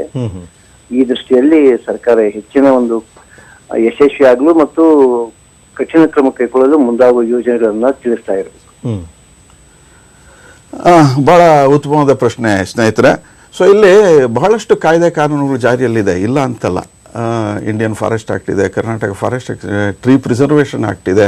ಸೊ ಇವೆಲ್ಲವನ್ನು ನಾವು ಕಾನೂನನ್ನು ಚಲಾಯಿಸಿಯೇ ನಾವು ಮಾಡೋದಕ್ಕೆ ಬಹಳ ಕಷ್ಟ ಆಗ್ತದೆ ಅನ್ನೋದು ನಮಗೆಲ್ಲ ತಿಳಿದು ಬಂದಿರತಕ್ಕಂಥ ಕಟು ಸತ್ಯ. ಹಾಗಾಗಿ ಈ ಒಂದು ಕಾರ್ಯಕ್ರಮವನ್ನು ವೃಕ್ಷಾರೋಪಣ ಮತ್ತು ಅರಣ್ಯ ರಕ್ಷಣೆ, ಮರಗಳನ್ನು ಬೆಳೆಸ್ತಕ್ಕಂಥದ್ದು ಪ್ರೀತಿಯಿಂದ ಜನರ ಸಹಭಾಗಿತ್ವದಲ್ಲಿ ಜನರನ್ನು ಒಳಗೊಂಡು ತಾವೆಲ್ಲರೂ ಸಹಕರಿಸಿದರೆ ಮಾಡಬಹುದೇ ಹೊರತು ಉಳಿದ ಯಾವುದೇ ಒಂದು ಇಲಾಖೆ ಅಥವಾ ಒಂದು ಕಾನೂನನ್ನು ಚಲಾಯಿಸಿ ಮಾಡೋದು ಕಷ್ಟ. ಕಾನೂನು ಬೇಕು, ಇಲ್ಲ ಅಂತ ಹೇಳೋಲ್ಲ. ಸೊ ಕಾನೂನನ್ನು ಎಲ್ಲಿ ಚಲಾಯಿಸಬೇಕು ಎಲ್ಲ ಚಲಾಯಿಸೋಣ. ಆದರೆ ತಮ್ಮ ಸಹಭಾಗಿತ್ವ, ತಾವು ರಕ್ಷಣೆ ನಮ್ಮ ಜೊತೆಲಿ ಕೈ ಜೋಡಿಸಿದರೆ, ಸರ್ಕಾರದ ಜೊತೆಲಿ ಕೈ ಜೋಡಿಸಿದರೆ ಖಂಡಿತವಾಗಿ ಇದನ್ನೆಲ್ಲ ರಕ್ಷಣೆನೂ ಮಾಡ್ಬೋದು, ಅಭಿವೃದ್ಧಿನೇ ಮಾಡ್ಬೋದು, ಮತ್ತು ಸುಸ್ಥಿರ ರೀತಿಯಲ್ಲಿ ಬಳಕೆಯೂ ಕೂಡ ಮಾಡ್ಕೋಬೋದು. ಇದ್ರ ಜೊತೆಗೆ ನೀವು ಜನಗಳನ್ನ ಹೇಗೆ ಭಾಗವಹಿಸ್ಕೊಳ್ಳುವಂಥದ್ದು ಒಂದು, ಮತ್ತೆ ಕ್ರಮಗಳನ್ನ ಕೈಗೊಳ್ಳುವಂಥದ್ದು, ಅವ್ರ ಮೇಲೆ ಆಕ್ಷನ್ ತಗೊಳ್ಳೋದು ಅಂತ ನಾವು ಏನು ಹೇಳ್ತಿಲ್ಲ, ಈ ಥರದ ಕ್ರಮಗಳ ಬಗ್ಗೆ ಏನು ಮಾಡ್ತೀರಾ ಅಂತ. ಇಲ್ಲಿ ಕರ್ನಾಟಕ ಅರಣ್ಯ ಕಾಯ್ದೆಯಲ್ಲಿ ಸಾಕಷ್ಟು ಕ್ಲಾಸಸ್ ಇದೆ. ಅದಕ್ಕೆ ಕೆಲವರಿಗೆ ದಂಡ ಹಾಕಿ ಬಿಡೋದಕ್ಕೂ ಅವಕಾಶ ಇದೆ, ಕೆಲವರಿಗೆ ಜೈಲು ಶಿಕ್ಷೆ ಆಗೋದು ಇದೆ, 7 ವರ್ಷಗಳವರೆಗೆ ಜೈಲು ಶಿಕ್ಷೆ ಆದಂಥದ್ದು ಇದೆ. ಮರಗಿಡಗಳೆಲ್ಲ ವನ್ಯಜೀವಿಗಳನ್ನು ಹತನ ಮಾಡಿದರೂ ಕೂಡ 7 ವರ್ಷಗಳ ಗರಿಷ್ಠ ರಿಗರಸ್ ಇಂಪ್ರಿಸನ್ಮೆಂಟ್ಗೂ ಕೂಡ ಅವಕಾಶ ಇದೆ. ಆದರೆ ಇವೆಲ್ಲವೂ ನಮಗೆ ಕಾಣೋದಿಲ್ಲ. ಕೆಲವಾರು ಇದನ್ನು ಕಾಣುತ್ತವೆ, ಬಟ್ ಎಲ್ಲ ಕಡೆ ಬಹಳ ಕಷ್ಟ ಆಗ್ತದೆ. ಈಗ ಮುಂದಿನ ಕರೆಯನ್ನು ತೆಗೆದುಕೊಳ್ಳೋಣ. ಗುಲ್ಬರ್ಗದಿಂದ ಕರೆ ಇರುವಂಥದ್ದು ಜಗನ್ನಾಥ್ ಅವರ ಕೇಳಿ ತಮ್ಮ ಪ್ರಶ್ನೆಯನ್ನ. ಹಲೋ ಹಲೋ ಹಲೋ ಜಗನ್ನಾಥ್ ಅವರೇ ನಮಸ್ಕಾರ ಸರ್. ನಮಸ್ಕಾರ, ಕೇಳಿ ತಮ್ಮ ಪ್ರಶ್ನೆಯನ್ನ. ಸರ್, ಗುಲ್ಬರ್ಗ ಡಿಸ್ಟಿಕ್ ನಲ್ಲಿ ಎಷ್ಟು ಅರಣ್ಯ ಇಲಾಖೆಗಳು, ಎಷ್ಟು ಆಫೀಸ್ಗಳು ಬರ್ತಾವು? ಎಷ್ಟು? ಹಲೋ ಜಗನ್ನಾಥ್ ಅವರೇ, ತಮ್ಮ ಪ್ರಶ್ನೆ ಸಂಶಯ ಇದು. ಗುಲ್ಬರ್ಗ ಡಿಸ್ಟಿಕ್ ನಲ್ಲಿ ಹಾ, ನಿಮ್ಮ ಆಫೀಸ್ ನಲ್ಲಿ ಎಷ್ಟು ಜನ ಇದ್ದೀರಿ, ಎಷ್ಟು ಆಫೀಸ್ಗಳದಾವ? ಹಾ ಹಾ ಹಾ ಹಾ ಆಯ್ತು, ಸಂತೋಷ ಜಗನ್ನಾಥ್ ಅವರೇ. ಗುಲ್ಬರ್ಗದಲ್ಲಿ ಒಂದು ವೃತ್ತ ಕಚೇರಿ ಇದೆ, ಅಲ್ಲಿ ಮುಖ್ಯ ಅರಣ್ಯ ಸಂರಕ್ಷಣಾಧಿಕಾರಿಗಳು ಅಂತಿರ್ತಾರೆ. ಆಮೇಲೆ ಗುಲ್ಬರ್ಗ ಜಿಲ್ಲೆಯ ವ್ಯಾಪ್ತಿಯಲ್ಲಿ ಒಬ್ಬರು ಉಪ ಅರಣ್ಯ ಸಂರಕ್ಷಣಾಧಿಕಾರಿಗಳು, ಮತ್ತು ಇನ್ನೊಬ್ಬ ಉಪ ಅರಣ್ಯ ಸಂರಕ್ಷಣಾ ಸಾಮಾಜಿಕ ಅರಣ್ಯ. ಸೊ ಅಂದರೆ ನಮ್ಮ ZP ಅಡಿನಲ್ಲಿ ಕೆಲಸ ಮಾಡ್ತಿರ್ತಕ್ಕಂಥ ಇದು. ಅವ್ರಿಗೆ ಇರ್ತಕ್ಕಂಥ ACFಗಳು, RFOಗಳು, ಎಲ್ಲ ತಾಲೂಕುಗಳು ಒಬ್ಬೊಬ್ರು RFO ಇರ್ತಾರೆ, ಸಾಮಾಜಿಕ ಅರಣ್ಯದಿಂದಲೂ ಒಬ್ಬೊಬ್ರು RFO ಇರ್ತಾರೆ. ಸೊ ಇಷ್ಟೆಲ್ಲ ಇದಕ್ಕೆ ಪೂರಕವಾದ ಸಿಬ್ಬಂದಿ ಕೂಡ ಅಲ್ಲಿ ಕೆಲಸ ಮಾಡ್ತಾ ಇದೆ. ಮತ್ತೆ ಈಗ ನಾಗರಾಜ್ ಅವರೇ, ಕರ್ನಾಟಕ ಸುಸ್ಥಿರ ಅರಣ್ಯ ನಿರ್ವಹಣೆ ಅನ್ನುವಂಥದ್ದು ಒಂದಿದೆ, ಮತ್ತೆ ಈ ಜೀವಿ ವೈವಿಧ್ಯ ಸಂರಕ್ಷಣಾ ಯೋಜನೆ ಅನ್ನೋಂಥದ್ದು ಕೂಡ. ಏನದು ಹಾಗಂದ್ರೆ ಅಂತ ಅನ್ನೋದ್ರ ಬಗ್ಗೆ? ಸೊ ಈ ಎಲ್ಲ ಯೋಜನೆಗಳು, ಕೆಲವು ಯೋಜನೆಗಳನ್ನ ನಾವು ಜಾರಿಗೆ ತರಬೇಕಾಯ್ತು. ಇದು ಅದರಲ್ಲಿ ಒಂದು ಪ್ರಮುಖವಾದ ಈಗ ಪ್ರಚಲ ಇರ್ತಕ್ಕಂಥ ಒಂದು ಯೋಜನೆ. ಇದು 2005-6ರಿಂದ 2012-13ವರೆಗೆ ಇತ್ತು, 8 ವರ್ಷದ ಯೋಜನೆ. ಈಗ 1.5 ವರ್ಷ ವಿಸ್ತರಣೆ ಮಾಡಿಬಿಟ್ಟು ಈಗ ಸೆಪ್ಟೆಂಬರ್ 2014ಕ್ಕೆ ಮುಗಿತಾ ಇದೆ ಈ ಯೋಜನೆ. ಸೊ ಈ ಯೋಜನೆಯನ್ನು ಜನರ ಸಹಭಾಗಿತ್ವದಲ್ಲಿ ಮಾಡಬೇಕು ಅಂತೇಳಿ 1988ರ ರಾಷ್ಟ್ರೀಯ ಅರಣ್ಯ ನೀತಿಯನ್ನು ಒಳಗೊಂಡಂತೆ ಈ ಒಂದು ಕಾರ್ಯಕ್ರಮವನ್ನು ರೂಪಿಸಿದೆ. ಇದು ಸಂಪೂರ್ಣವಾಗಿ ಜನರ ಸಹಭಾಗಿತ್ವವನ್ನು ಪಡೆದು ಮಾಡ್ತಿರ್ತಕ್ಕಂಥ ಯೋಜನೆ. ಸೊ ಇಲ್ಲಿ ಜನರ ಕೈಲೇನೆ ಎಲ್ಲ ರೀತಿಯ ಅಭಿವೃದ್ಧಿಗೆ ಒತ್ತು ಕೊಟ್ಟು ಅವರಿಗೆ ಅಧಿಕಾರವನ್ನು ಕೊಡ್ತಾ ಇದೆ. ಮತ್ತೆ ಇದ್ರ ಜೊತೆಗೆ ಈ ಸುಸ್ಥಿರ ನಿರ್ವಹಣೆ ಅಂತಂದ್ರೆ ಏನು ಅನ್ನೋದ್ರ ಬಗ್ಗೆ? ಸುಸ್ಥಿರ ಅಂತಕ್ಕಂಥದ್ದೊಂದು ಪದ ಸುಸ್ಥಿರತೆಯಿಂದ ಅಂದ್ರೆ ನಾವು ಮಾಡಿರತಕ್ಕಂಥ ಆಸ್ತಿ ಸ್ಥಿರವಾಗಿರಬೇಕು, ಅದರಿಂದ ಬಂದಂತ ಉತ್ಪನ್ನಗಳನ್ನು ಬಳಕೆ ಮಾಡಿ ಅದರಲ್ಲಿ ಮತ್ತೆ ಆ ಒಂದು ಉತ್ಪನ್ನಗಳಿಗೆ ಅಥವಾ ಸ್ವತ್ತಿಗೆ ಮತ್ತೆ ಅಭಿವೃದ್ಧಿ ಮಾಡಲಿಕ್ಕೆ ಅವಕಾಶ ಕೊಡಬೇಕು. ದಟ್ ಈಸ್ ಸುಸ್ಥಿರತೆ. ಅಂದ್ರೆ ಒಂದು ಕಡೆ ರಕ್ಷಣೆ, ಇನ್ನೊಂದು ಕಡೆ ಅಭಿವೃದ್ಧಿ, ಇನ್ನೊಂದು ಬಳಕೆ. ಯಾವುದೇ ಒಂದು ಮರವನ್ನ ರಕ್ಷಿಸಿದ್ರೆ ಅದನ್ನು ಅಭಿವೃದ್ಧಿ ಪಡಿಸಿ, ಅದನ್ನ ನಾಟಿ ಮಾಡಿ, ಅದರ ಮಾವಿನ ಗಿಡ ಇರ್ಬೋದು, ಇನ್ನೊಂದಿರ್ಬೋದು, ಅಭಿವೃದ್ಧಿ ಪಡಿಸಿದ್ರೆ ಅದರಲ್ಲಿ ಕೊಡ್ತಕ್ಕಂಥ ಫಲವನ್ನ ಬಳಕೆಯಾಗಿ ನಾವು ಅದನ್ನು ಉಪಯೋಗಿಸ್ಕೋಬಹುದು. ಅಥವಾ ಮರವನ್ನು ಕಟಾವು ಮಾಡಿದ ನಂತರವನ್ನು ಕೂಡ ಅದನ್ನು ಉಪಯೋಗಿಸ್ಕೋಬಹುದು. ಮತ್ತು ಇದರಲ್ಲಿ ಬಂದಂಥ ಆದಾಯದಲ್ಲಿ ಮತ್ತೆ ಕನಿಷ್ಠ ಅರ್ಧ ಭಾಗವನ್ನಾದ್ರೂ ಮತ್ತೆ ವಾಪಸ್ಸು ವಿನಿಯೋಗ ಮಾಡಿ ಅಭಿವೃದ್ಧಿ ಪಡಿಸೋದು, ಹೊಸದಾಗಿ ಮರಗಳನ್ನು ಮಾಡಿ ಬಳಸೋದು, ಅಥವಾ ಮರಕ್ಕೆ ಪೂರಕವಾಗಿ ನೀರನ್ನು ಕೊಡ್ತಕ್ಕಂಥದ್ದು, ಗೊಬ್ಬರ ಕೊಡ್ತಕ್ಕಂಥ ಇತ್ಯಾದಿ ಅಭಿವೃದ್ಧಿ ಕಾರ್ಯಗಳನ್ನು ಮಾಡ್ತಕ್ಕಂಥ ಇದು ಸುಸ್ಥಿರತೆ. ಅಂದರೆ ಆ ನಾಶ ಮಾಡಿದಾಗೆ ಅದನ್ನು ಇಟ್ಕೋಬೇಕು, ಅಭಿವೃದ್ಧಿ ಪಡಿಸ್ಕೋಬೇಕು, ಅದರಿಂದ ಬಂದಂಥ ಉತ್ಪನ್ನಗಳನ್ನು ಬಳಕೆ ಮಾಡ್ಕೋಬೇಕು. ಇದು ಈಗ ಗ್ರಾಮ ಅರಣ್ಯ ಸಮಿತಿ ಈಗ ಅಂದ್ರೆ ಏನು ಅಂತ ಅಂದ್ಬಿಟ್ಟು ಈ ಗ್ರಾಮಾರಣ್ಯ ಸಮಿತಿಗಳನ್ನ ನಾವು ಈ ಒಂದು ಯೋಜನೆಯಲ್ಲಿ ಅದೇ ನಾನು ಹೇಳಿದ್ನಲ್ಲ ಸಹಭಾಗಿತ್ವ, ಜನರ ಸಹಭಾಗಿತ್ವ. ಯಾಕೆಂದ್ರೆ ಈಗ ನಾವು ಚಿತ್ರದಲ್ಲೂ ಕೂಡ ನೋಡ್ತಾ ಇದ್ದೀವಿ. ಈ ಯೋಜನೆಯಲ್ಲಿ ಏನಪ್ಪಾ ಅಂತಂದ್ರೆ ಈ ಗ್ರಾಮಸ್ಥರನ್ನ ಒಳಗೊಂಡಂತೆ. ಸೊ ಈ ಗ್ರಾಮಗಳನ್ನ ಈ ಅರಣ್ಯಗಳ ಅಂಚಿನ ಗ್ರಾಮಗಳನ್ನ ಆಯ್ಕೆ ಮಾಡ್ಕೊಳ್ತೇವೆ. ಸೊ ಈ ಆಯ್ಕೆ ಮಾಡ್ಕೊಳ್ಳೋದಕ್ಕೆ ಒಂದು 6 ಮಾನದಂಡಗಳು ಕೂಡ ಇದೆ. ಸೊ ಆ 6 ಮಾನದಂಡಗಳ ಪೈಕಿ 3 ಅರಣ್ಯಕ್ಕೆ ಸಂಬಂಧಿಸಿದ್ದು, ಇನ್ನು 3 ಗ್ರಾಮಸ್ಥಕ್ಕೆ ಸಂಬಂಧಿಸಿದ್ದು. ಮೊದಲನೇ ಅರಣ್ಯಕ್ಕೆ ಸಂಬಂಧಿಸಿದಂದ್ರೆ ಆ ಗ್ರಾಮ ವ್ಯಾಪ್ತಿಯಲ್ಲಿ ಕನಿಷ್ಠ 100ರಿಂದ 200 ಹೆಕ್ಟೇರ್ನಷ್ಟು ಅವನತಿ ಹೊಂದಿದ ಅರಣ್ಯ ಪ್ರದೇಶ ಇರಬೇಕು. ಎರಡನೇದು, ಆ ಅರಣ್ಯ ಪ್ರದೇಶದಲ್ಲಿರ್ತಕ್ಕಂಥ ಛಾತ್ರ ದಟ್ಟಣೆ 0.4ಕ್ಕಿಂತ ಕಡಿಮೆ ಇರಬೇಕು. ಅಂದ್ರೆ 40% ಭಾಗದಲ್ಲಿ ಮರಗಳ ನೆರಳು ಬೀಳಬೇಕು, ಉಳಿದಂತ 60% ಭಾಗದಲ್ಲಿ ಬಿಸಿಲು ಬೀಳಬೇಕು, ಅದಕ್ಕಿಂತ ಕಡಿಮೆ ಇರತಕ್ಕಂಥ ಪ್ರದೇಶ. ಮತ್ತೆ ಈ ಅರಣ್ಯ ಪ್ರದೇಶ ಜನವಸತಿ ಪ್ರದೇಶದಿಂದ 2 ಕಿಲೋಮೀಟರ್ ಅಂತರದ ಒಳಗಡೆ ಇರಬೇಕು. ಸೊ ಇವು 3 ಅರಣ್ಯಕ್ಕೆ ಸಂಬಂಧಿಸಿದ್ದು. ಇನ್ನು ಗ್ರಾಮಕ್ಕೆ ಸಂಬಂಧಿಸಿದ್ದು ಅಂತಂದ್ರೆ ಕನಿಷ್ಠ 40 ಕುಟುಂಬ ಇರತಕ್ಕಂಥ ಗ್ರಾಮ. ಆ ಗ್ರಾಮದಲ್ಲಿರ್ತಕ್ಕಂಥ ಅರ್ಹ ಸದಸ್ಯರ ಪೈಕಿ ಅಂದ್ರೆ 18 ವರ್ಷ ಪ್ರಾಯಕ್ಕೆ ಮೀರಿದಂತ ಎಲ್ಲ ಪುರುಷರು ಮತ್ತು ಮಹಿಳೆಯರು, ಇಂಥವ್ರ ಪೈಕಿ ಕನಿಷ್ಠ 60ರಷ್ಟು ಜನಸಂಖ್ಯೆ ಈ ಒಂದು ಗ್ರಾಮ ಅರಣ್ಯ ಸಮಿತಿಗೆ ಸದಸ್ಯರಾಗಬೇಕು. ಮತ್ತು ಮೂರನೇದು ಅಂದ್ರೆ ಪ್ರತಿ ಕುಟುಂಬದಿಂದನೂ, ಅಂದ್ರೆ ಯಾವ ಕುಟುಂಬ ಈ ಮೆಂಬರ್ ಆಗ್ಲಿಕ್ಕೆ ಇಚ್ಛೆ ಪಡ್ತಾರೋ ಅವರ ಕುಟುಂಬದ ಕನಿಷ್ಠ ಒಬ್ಬ ಮಹಿಳೆಯರು ಇದಕ್ಕೆ ಸದಸ್ಯರಾಗಲೇಬೇಕು ಅಂತಕ್ಕಂಥದ್ದು ಒಟ್ಟು 6 ಮಾನದಂಡಗಳನ್ನ ಅನುಸರಿಸಬೇಕು. ಈಗ ಮುಂದಿನ ಕರೆಯನ್ನ ತೆಗೆದುಕೊಳ್ಳೋಣ. ಬೀದರಿಂದ ಕರೆಯುವಂತದ್ದು NG ದೇಶಪಾಂಡೆ ಅವರು. ಕೇಳಿ ತಮ್ಮ ಪ್ರಶ್ನೆನ. ಹಲೋ ಸರ್, ಈ ಬೀದರ್ ಜಿಲ್ಲೆಯಲ್ಲಿ ಈ ಇಂತ ಈ ವನ ಮಹೋತ್ಸವಕ್ಕೆ ಕಾರ್ಯಾಗಾರಗಳು ಏರ್ಪಡಿಸಬೇಕು. ಉತ್ತರವನ್ನು ನೀಡ್ತಾರೆ. ಖಂಡಿತವಾಗೂ ತಾವು ಕೋರಿಕೆ ಬಹಳ ಸಮಂಜಸವಾಗಿದೆ. ಅದರಲ್ಲೂ ಬೀದರ್ನಂತ ಪ್ರದೇಶಕ್ಕೆ ಬೇಕೇ ಬೇಕು. ದಯಮಾಡಿ ತಾವು ಅಲ್ಲಿನ ಉಪರಣ್ಯ ಸಂರಕ್ಷಣಾಧಿಕಾರಿಗಳಿದ್ದಾರೆ, ಅವರ ಕಚೇರಿಗೆ ಭೇಟಿ ಮಾಡಿ. ಮತ್ತೆ ಜಿಲ್ಲಾ ಪಂಚಾಯತ್ ಕಚೇರಿಯಲ್ಲಿ ನಮ್ಮ ಸಾಮಾಜಿಕ ಅರಣ್ಯ ಯೋಜನೆಯ ಉಪರಣ್ಯ ಸಂರಕ್ಷಣಾಧಿಕಾರಿಗಳಿದ್ದಾರೆ, ಅವರಿಗೆ ದಯಮಾಡಿ ಭೇಟಿ ಮಾಡಿ ಈ ಒಂದು ಪ್ರೋಗ್ರಾಮ್ಗಳನ್ನು ಮಾಡಿಸ್ಕೊಳ್ಬೋದು. ಅವಕಾಶ ಇದೆ ಇದಕ್ಕೆ. ಈಗ ಅಕಸ್ಮಾತ್ ಜನಗಳು ಹೋಗ್ತಾರೆ, ಆ ಒಂದು ಇಲಾಖೆನಲ್ಲಿ ಭೇಟಿ ಮಾಡ್ತಾರೆ. ಅಲ್ಲಿ ಭೇಟಿ ಮಾಡಿದಂಥ ಸಂದರ್ಭದಲ್ಲಿ ಈಗ ಅವ್ರ ಕಾಳಜಿ ಏನು ಅಂತಂದ್ರೆ, ನೀವು ನಮಗೆ ತರಬೇತಿಯನ್ನು ನೀಡಿ ಅಂತ ಹೇಳ್ತಾರೆ. ಅವ್ರು ಅದಕ್ಕೆಲ್ಲ ಸ್ಪಂದಿಸ್ತಾರೆ ಅಂತ ತಾವು ಅಂತೀರಾ, ಅಥವಾ ಅವ್ರಿಗೆ ಬೇಕು ಅಂದ್ರೆ ಅವ್ರ ತರಬೇತಿಯನ್ನು ನೀಡುವಂಥದ್ದು ಈ ಥರದ್ದೆಲ್ಲ ಅವಕಾಶಗಳಿದೆಯಾ ಅಂತ? ಖಂಡಿತವಾಗಿ ಈ ಗ್ರಾಮಾರಣ್ಯ ಸಮಿತಿ ಅಂತ ಮಾಡಿದ ಮೇಲೆ ಇದೊಂದು ರಚನೆನೇ ಆ ಥರದ್ದು ಒಂಥರ ಇದೆ.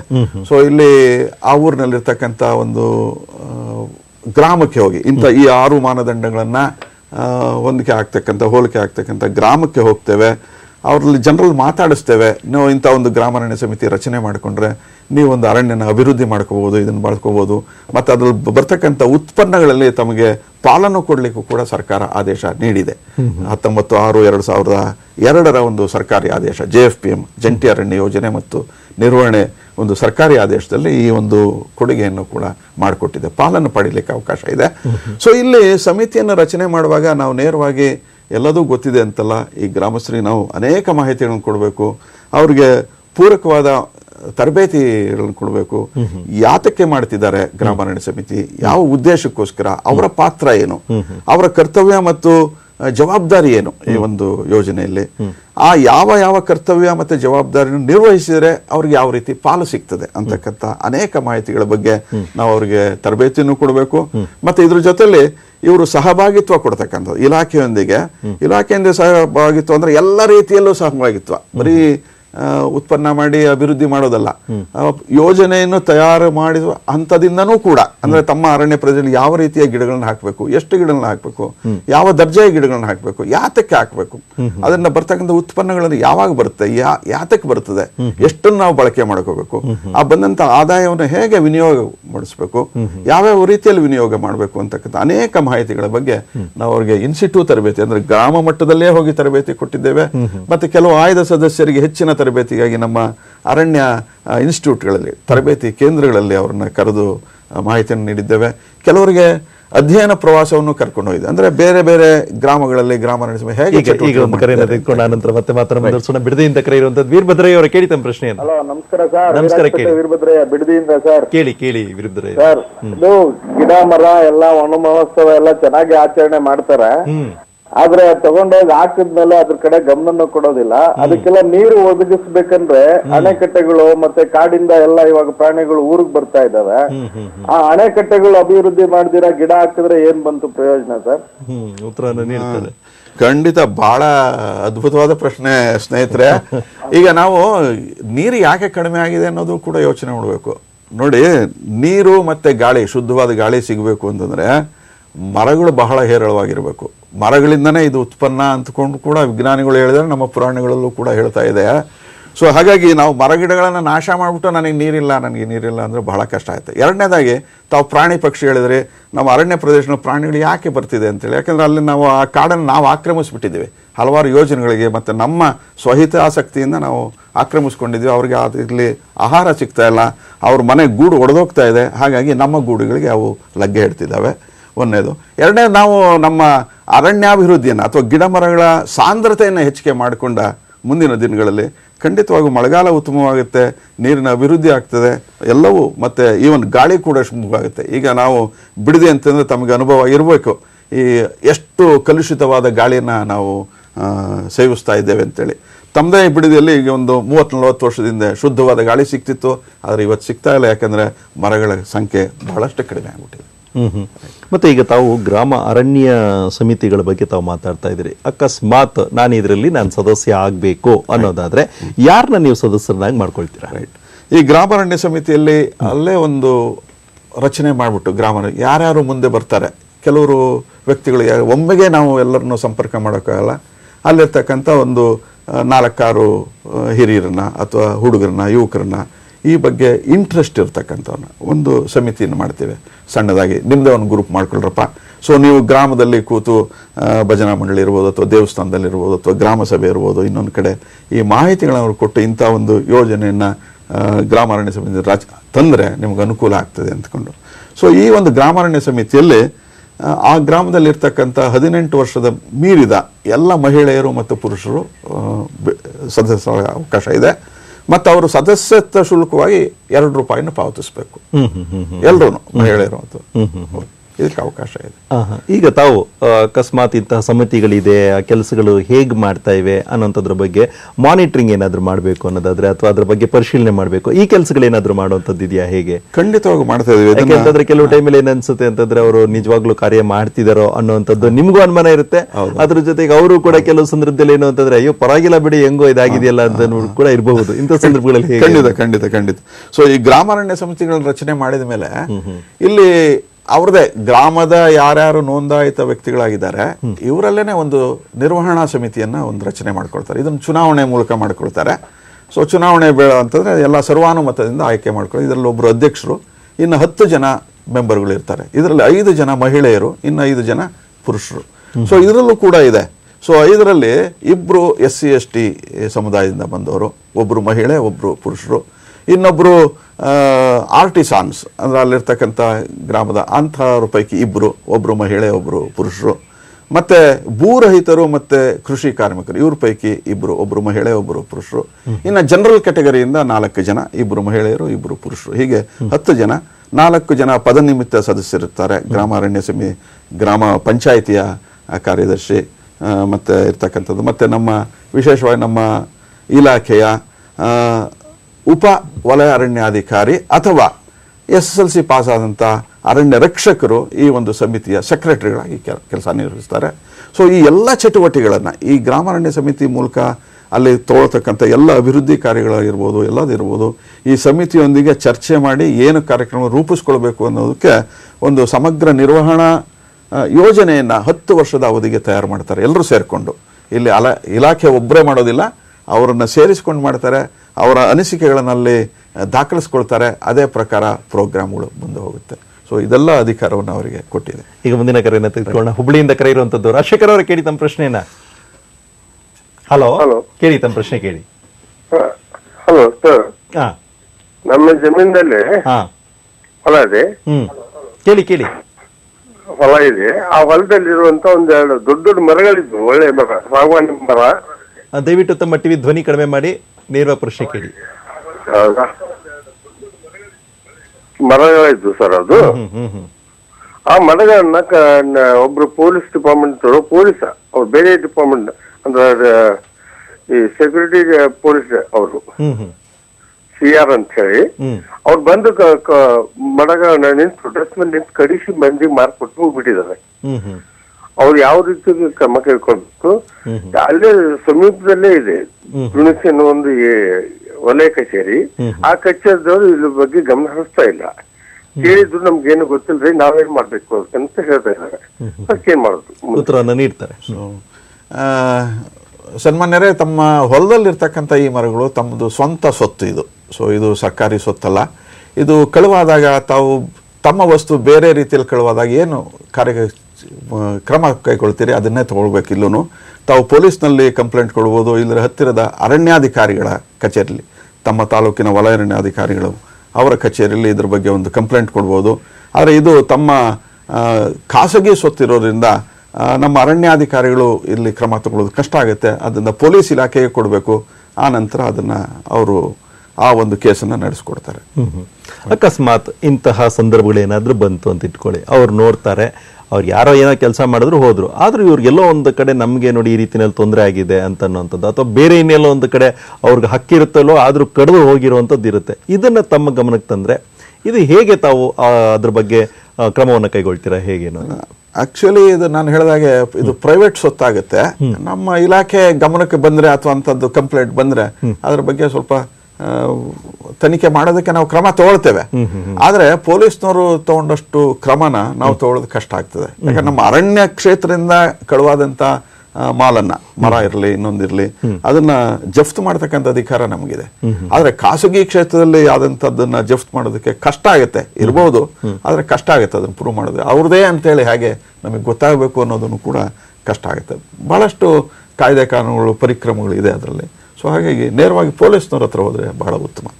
ಖಾಸಗಿ ವಲಯದಲ್ಲಿ ಅರಣ್ಯ ಕ್ಷೇತ್ರಕ್ಕೆ ಸರ್ಕಾರಿ ಜಮೀನಿಗೆ ಸಂಬಂಧಿಸಿದ್ದಾದ್ರೆ ನಮ್ಮ ಇಲಾಖೆಯಲ್ಲಿ ಕಂಪ್ಲೇಂಟ್ ತಗೊಳ್ತೇವೆ. ಇದ್ರ ಜೊತೆಗೆ ಮತ್ತೆ ನಾವೇನಾದ್ರೂ ಅಕಸ್ಮಾತ್ ಅರಣ್ಯಗಳಲ್ಲಿ ನಾವು ಗಮನಿಸ್ತಿರ್ತೀವಿ, ಅರಣ್ಯಗಳಲ್ಲಿರುವಂತಹ ಮರಗಳನ್ನ ಕಡಿಯುವಂಥದ್ದು, ಅದನ್ನ ಸಾಗಣೆ ಮಾಡುವಂಥದ್ದು, ಈ ತರದ್ದು ಕಂಡು ಬರುವಂಥದ್ದು ಕೂಡ ಸಹಜವಾಗಿರುವಂಥದ್ದೇ. ಇಂತಹ ಸಂದರ್ಭದಲ್ಲಿ ತಾವು ಯಾವ ರೀತಿಯಲ್ಲಿ ಅವ್ರ ಬಗ್ಗೆ ಕ್ರಮ ಕೈಗೊಳ್ತೀರಾ ಅಕಸ್ಮಾತ್ ಸಿಕ್ಕಿದ್ರೆ ಅಂತ ಅನ್ನೋಂಥದ್ದು ಒಂದು ಪ್ರಶ್ನೆ. ಆದ್ರೆ ಮತ್ತೊಂದು, ಇವ್ರನ್ನ ನೀವು ಯಾವ ರೀತಿಯಲ್ಲಿ ಅಕಸ್ಮಾತ್ ಇಂಥ ವಿಷಯ ಗೊತ್ತಾಯ್ತು ಅಂತಂದ್ರೆ ಜನಗಳಿಗೆ ಹೇಗೆ ಅವ್ರಿಗೆ ಪ್ರಶ್ನೆಗಳನ್ನ ಕೇಳೋದಕ್ಕೆ ಅಥವಾ ಅವ್ರಿಗೆ ಮಾಹಿತಿಯನ್ನ ಎಲ್ಲಿ ಕೊಡ್ಬೇಕಾಗುತ್ತೆ ಅಂತ ತಾವು ಹೇಳ್ತೀರಾ? ಅಲ್ಲ, ಇಂಥದ್ದು ಅರಣ್ಯ ಪ್ರದೇಶದಲ್ಲಿ ಮೊಟ್ಟ ಮೊದಲನೇದಾಗಿ ನಾವು ಅರಣ್ಯ ರಕ್ಷಣೆಗೆ ನಮ್ಮ ಸಿಬ್ಬಂದಿ ವರ್ಗ ಇದೆ. ಆದರೆ ಸಿಬ್ಬಂದಿ ವರ್ಗವೇ ಎಲ್ಲದನ್ನು ಕಾಪಾಡ್ತಾರೆ ಅನ್ನೋದನ್ನು ಕಷ್ಟ, ಹೇಳೋದು ಕಷ್ಟ. ಯಾಕಂದರೆ ಒಬ್ಬೊಬ್ಬ ಅರಣ್ಯ ರಕ್ಷಣೆಗೆ ಕನಿಷ್ಠ ಅಂತಂದ್ರೆ ಒಂದು 4,000 to 5,000 ಹೆಕ್ಟೇರ್ನಷ್ಟು ಅರಣ್ಯ ಪ್ರದೇಶ ಅವರಿಗೆ ಸುಪರ್ದಿನಲ್ಲಿರ್ತದೆ. ಹಾಗಾಗಿ ಒಬ್ಬ ವಲಯಾರಣ್ಯಾಧಿಕಾರಿಗೆ ಒಂದು ತಾಲೂಕು ಪೂರ್ತಿ ಇರ್ತಕ್ಕಂಥ ಅರಣ್ಯದಲ್ಲಿ ಕ್ಷೇತ್ರದಲ್ಲಿ ಸಂರಕ್ಷಣೆ ಮಾಡೋದಿರ್ತದೆ, ಕಷ್ಟ. ಹಾಗೆ ಇಲ್ಲೂ ಕೂಡ ಅಂಥದ್ದೇನಾದ್ರು ಕಂಡು ಬಂದರೆ ಮರ ಕಟಾವು ಮಾಡ್ತಕ್ಕಂಥದ್ದು, ಸಾಗಾಣಿಕೆ ಮಾಡ್ತಕ್ಕಂಥ ಇಂಥದ್ದಲ್ಲಿ ಅವ್ರನ್ನ ಹಿಡಿತಾರೆ, ಕೇಸನ್ನ ರಿಜಿಸ್ಟರ್ ಮಾಡ್ತಾರೆ, ಕೋರ್ಟಿಗೆ ಹಾಕ್ತಾರೆ. ಕೆಲವರು ಶಿಕ್ಷೆನೂ ಕೂಡ ಆಗಿದ್ದೂ ಇದೆ. ಅಂತ ಸಮಯದಲ್ಲಿ ಆ ಕಳುವಾದಂಥ ಮಾಲನ್ನು ಪೂರ್ತಿ ಜಫ್ತ್ ಮಾಡಿಕೊಂಡು ಇಲಾಖೆಗೆ ಸೇರಿಸ್ಕೊಳ್ತಕ್ಕಂಥದ್ದಿದೆ. ಇಲಾಖೆ ಪೂರ್ತಿ ತೆಕ್ಕೊಂಡ್ಬಿಡ್ತದೆ. ಸೊ ಹಾಗಾಗಿ ಇದಕ್ಕೆಲ್ಲ ಅವಕಾಶಗಳಿದೆ. ಆಮೇಲೆ ನಮ್ಮಲ್ಲಿ ಈ ದಂಡ ಹಾಕಿ ಸಣ್ಣ ಪುಟ್ಟದ್ದು, ಯಾರೋ ಒಬ್ರು ರೈತರು ಒಂದು ಹೊರೆ ಕಟ್ಟಿಗೆ ತೊಗೊಂಡೋದ್ರು ಮತ್ತು ಅಂಥದಕ್ಕೆ ಜೈಲಿಗೆ ಅಥವಾ ಕೋರ್ಟ್ಗೆ ಹಾಕ್ಲಿಕ್ಕೆ ಆಗೋದಿಲ್ಲ. ಅವ್ರಿಗೆ ದಂಡ ಹಾಕ್ತಕ್ಕಂಥ ಅಧಿಕಾರನೂ ಕೂಡ ಅರಣ್ಯಾಧಿಕಾರಿಗಳಿಗೆ ಕೊಟ್ಟಿದೆ. ಸೂಕ್ತವಾದ ದಂಡ ಅಂದ್ರೆ ಆ ಮೆಟೀರಿಯಲ್ ಎಷ್ಟು ಕದ್ದಿರ್ತಾರೆ ಅದರ ದುಪ್ಪಟ್ಟು ಅಥವಾ 3 ಪಟ್ಟು ಕೂಡ ಹಾಕ್ಲಿಕ್ಕೆ ಅವಕಾಶ ಇದೆ. ಜೊತೆಯಲ್ಲಿ ದಂಡ, ಅದರ ವ್ಯಾಲ್ಯೂ ಕೂಡ. ಈಗ ಮುಂದಿನ ಕರೆಯನ್ನ ತೆಗೆದುಕೊಳ್ಳೋಣ. ನಾಗಮಂಗಲದಿಂದ ಕರೆ ಇರುವಂತದ್ದು ರವಿ ಅವರ ಕೇಳಿ ತಮ್ಮ ಪ್ರಶ್ನೆಯನ್ನ. ಸರ್, ನಾನು ನಾಮಂಗಲ ತಾಲೂಕು ಜಿ ಚೆನ್ನಪುರ ಅಂದ್ಬಿಟ್ಟು ಹಸಿನ್ ಕಾವಲ್ ಇದೆ ನಮ್ಮೂರ್ ಪಕ್ಕ. ಅಲ್ಲಿ ಲಕ್ಷಾಂತರ ಸಸಿಗಳನ್ನ ನೆಟ್ಟಿದ್ರು ಫಾರೆಸ್ಟ್ ಮೀಸಲು ಅರಣ್ಯ ಇಲಾಖೆ ಅದು ನೆಟ್ಟಿ. ಈಗ ಒಂದೇ ಒಂದು ಸಸಿನೂ ಅದ್ರಲ್ಲಿ ಇಲ್ಲ, ಎಲ್ಲ ಫುಲ್ ಒಣಗೋಗಿದೆ. ಅಲ್ಲಿ ಸರಿಯಾಗಿ ನೋಡ್ಕೊಳ್ದಾನೆ. ಒಂದು 10 ವರ್ಷದ ಹಿಂದೆ ನೀಲಗಿರಿ ಬಡ್ಡೆನ ಕೀಳ್ಸಿದ್ರು, ನೀಲಗಿರಿ ಬಡ್ಡೆ ಕೀಳ್ಸಿದ್ರು. ಅದನ್ನ ಈಗಲೂ ಅದ್ರೊಳಗೆ ಟ್ಯಾಕ್ಸ್ ಕೊಡೋದು ಎತ್ತಿಸ್ತಲೇ ಇರ್ತಾರೆ. ರಮೇಶ್ ಅಂದ್ಬಿಟ್ಟು ಅವರು RF ಆಗಿದ್ರು, ಇವಾಗ ರಿಟೈರ್ಡ್ ಆಗಿದ್ದಾರೆ. ಈಗ ಯಾರು ಬೇರೆಯವ್ರು ಬಂದಿರ್ಬೇಕು, ಈಗ ಅದನ್ನ ತೆಗಿತಾ ಇದಾರೆ ಅಂತ ತಾವು ಹೇಳ್ತಾ ಇದ್ದೀರಾ? ಹೌದೌದು, ರೋಡ್ ಪಕ್ಕನೆ ಹಾಕಿದ್ದಾರೆ, ತೆಗೆದು. ಇದನ್ನ ತಮ್ಮ ಮಂಡ್ಯ ಉಪರಣ್ಯ ಸಂರಕ್ಷಣಾ ಅಧಿಕಾರಿಗಳ ಕಚೇರಿಯಲ್ಲಿ ತಮ್ಮ ಅಹವಾಲನ್ನ ದಾಖಲಿಸಬೇಕು ಅಂತ ಕೇಳ್ಕೊಳ್ತೇನೆ. ಅವರು ಖಂಡಿತವಾಗಿ ಇದ್ರ ಬಗ್ಗೆ ಕ್ರಮ ತಗೊಳ್ತಾರೆ. ಅಕಸ್ಮಾತ್ ಇವರೇನಾದ್ರೂ ಮಾಹಿತಿಯನ್ನ ಕೊಟ್ಟು ಅವ್ರೇನಾದ್ರೂ ಕ್ರಮ ಕೈಗೊಳ್ಳದೇ ಇದ್ರು ಕೂಡ ಅವ್ರು ಮುಂದಿನದಾಗಿ ಎಲ್ಲಿ ಕೊಡ್ಬೋದು ಅವರು ಕಂಪ್ಲೇಂಟ್ ಅನ್ನ ಅಥವಾ ಈ ಒಂದು ದೂರನ್ನ ಅಂತ? ಸೊ ಇಲ್ಲ ಉಪರಣ್ಯ ಸಂರಕ್ಷಣೆ ಕೊಟ್ಟು ಅವರು ತಗೊಳ್ಳಿಲ್ಲ ಅಂದ್ರೆ ಮೈಸೂರು ವೃತ್ತಕ್ಕೆ ಸೇರುತ್ತೆ. ಮೈಸೂರಿನಲ್ಲಿ ಒಬ್ರು ಮುಖ್ಯ ಅರಣ್ಯ ಸಂರಕ್ಷಣಾಧಿಕಾರಿಗಳ ಕಚೇರಿ ಇದೆ, ಅವ್ರಿಗೆ ಕೂಡ ದೂರನ್ನು ದಾಖಲಿಸಬಹುದು. ಅವರು ಮಾನ್ಯತೆ ಮಾಡಲ್ಲ ಅಂದ್ರೆ ಅರಣ್ಯ ಭವನದಲ್ಲಿ ಪ್ರಧಾನ ಮುಖ್ಯ ಅರಣ್ಯ ಸಂರಕ್ಷಣಾಧಿಕಾರಿಗಳಿದ್ದಾರೆ, ಅವ್ರಿಗೂ ಕೂಡ ದೂರನ್ನು ದಾಖಲಿಸಬಹುದು. ಅವ್ರಿಗೆ ಆ ಮಾಹಿತಿಯನ್ನು ಕಳಿಸ್ಕೊಡ್ತಾರೆ, ನೇರವಾಗಿ ಕ್ರಮ ತಗೊಳ್ಳೋದಕ್ಕೆ ಅವ್ರಿಗೆ ಆದೇಶ ನೀಡ್ತಾರೆ. ದೂರನ್ನ ನೀಡಬೇಕು ಅಂದ್ರೆ ಅದಕ್ಕೆ ಏನಾದ್ರು ಈ ರೀತಿನಲ್ಲೇ ದೂರನ್ನ ನೀಡಬೇಕು ಅನ್ನೋಂಥದ್ದು ಏನಾದ್ರೂ ಇದೆಯಾ? ಏನಿಲ್ಲ, ಒಂದು ಬಿಳಿ ಹಾಳೆನಲ್ಲಿ ತಮ್ಮ ಹೆಸರು, ವಿಳಾಸ, ಫೋನ್ ನಂಬರ್ ಇದ್ರೆ ಮತ್ತೆ ಯಾವ ಪ್ರದೇಶ, ಆ ಪ್ರದೇಶದ ನಿರ್ದಿಷ್ಟ ಚಿತ್ರಣ, ಸೊ ಯಾವ ಗ್ರಾಮಕ್ಕೆ ಹತ್ರ ಇದೆ, ಎಷ್ಟು ದೂರದಲ್ಲಿದೆ, ಅದು ಸರ್ವೆ ನಂಬರ್ ಏನಾದರೂ ಗೊತ್ತಿದ್ರೆ ಇತ್ಯಾದಿ ಪೂರಕ ಮಾಹಿತಿಗಳನ್ನು ನೀಡಿದಲ್ಲಿ ಅದಕ್ಕೆ ಕ್ರಮ ತಗೊಳ್ಳೋದಕ್ಕೆ ಅನುಕೂಲ ಆಗ್ತದೆ. ಮತ್ತೆ ಈ ರೀತಿಯಲ್ಲಿ ಈಗ ತಾವು ಗ್ರಾಮ ಅರಣ್ಯ ಸಮಿತಿಗಳ ಬಗ್ಗೆ ತಾವು ಹೇಳ್ತಾ ಇದ್ರಿ. ಈ ನಿಟ್ಟಿನಲ್ಲಿ ಕೇವಲ ಅರಣ್ಯ ಇಲಾಖೆ ಅಷ್ಟೇ ಅಲ್ಲದೆ ಬೇರೆ ಇಲಾಖೆಗಳಿರ್ಬಹುದು ಅಥವಾ ಸೇವಾ ಸಂಸ್ಥೆಗಳಿರ್ಬಹುದು, ಇವ್ರನ್ನೆಲ್ಲರನ್ನೂ ಕೂಡ ಬಳಸ್ಕೊಳ್ಳುವಂತ ಒಂದು ಕಲ್ಪನೆ ಏನಾದ್ರೂ ಇದೆಯಾ ಹೇಗೆ ಅಂತ? ಖಂಡಿತ. ಸೊ ಇದು ಗ್ರಾಮಾರಣ್ಯ ಸಮಿತಿಗಳ ರಚನೆ ಮತ್ತೆ ಜನರನ್ನ ಒಲಿಸೋದು, ಜನರಿಗೆ ಅರಿವು ಮೂಡಿಸ್ತಕ್ಕಂಥದ್ದು, ಅವರ ಮನವೊಲಿಸ್ತಕ್ಕಂಥದ್ದು ಅರಣ್ಯ ಇಲಾಖೆಯ ಸೀಮಿತ ಸಿಬ್ಬಂದಿಗೆ ಬಹಳ ಕಷ್ಟ, ಖಂಡಿತವಾಗೂ. ಇದಕ್ಕೋಸ್ಕರ ನಾವು ಇವ್ರಿಗೆ ಅರಿವು ಮೂಡಿಸೋದಕ್ಕೆ ಮತ್ತೆ ಇತ್ಯಾದಿ ಕಾರ್ಯಕ್ರಮ ಭಾಗವಹಿಸೋದಕ್ಕೆ ಸರ್ಕಾರೇತರ ಸಂಸ್ಥೆಗಳನ್ನು ನಮ್ಮ ಈ ಯೋಜನೆಯಲ್ಲಿ ತಗೊಳ್ತು. ಮೊದಲು ಪ್ರಾರಂಭ ಆದಾಗ 5 ಸರ್ಕಾರೇತರ ಸಂಸ್ಥೆಗಳಿದ್ವು.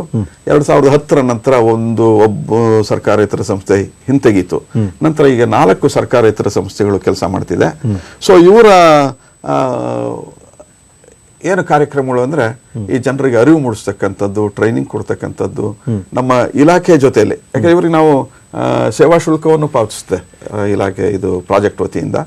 ಇವರಿಗೆ ಅರಿವು ಮೂಡಿಸ್ತಕ್ಕಂಥ ಕಾರ್ಯಕ್ರಮಗಳು, ಟ್ರೈನಿಂಗ್ ಪ್ರೋಗ್ರಾಮ್ಸ್, ಎಕ್ಸ್ಪೋಜರ್ ಟ್ರಿಪ್ ಕರ್ಕೊಂಡು ಹೋಗ್ತಕ್ಕಂಥದ್ದು, ಮತ್ತೆ ಎಲ್ಲ ಮಾಹಿತಿಗಳನ್ನ ನೀಡೋದು, ಇದನ್ನ ಏನು ಯೋಜನೆಗಳು ತಯಾರು ಮಾಡ್ತಕ್ಕಂಥದ್ದು, ಅವರ ಹ್ಯಾಂಡ್ ಹೋಲ್ಡಿಂಗ್ ಅಂದ್ರೆ ಅವರ ಕೈ ಹಿಡಿದು ನಡೆಸ್ತಕ್ಕಂಥದ್ದು, ಅವರಿಗೆ ಕೊಡ್ತಕ್ಕಂಥ ಕೆಲವು ತರಬೇತಿಗಳು, ವಿಶೇಷ ತರಬೇತಿ, ಆದಾಯ ವೃದ್ಧಿಸ್ತಕ್ಕಂಥ ಚಟುವಟಿಕೆಗಳಿಗೆ ಕೊಡ್ತಕ್ಕಂಥ ತರಬೇತಿ ಇತ್ಯಾದಿಗಳನ್ನೆಲ್ಲ ಮಾಡೋದಕ್ಕೆ ಅವರ ಇದನ್ನ ಏನು ಸೇವೆಯನ್ನ ಪಡ್ಕೊಳ್ತಾ ಇದೆ ಇಲಾಖೆ.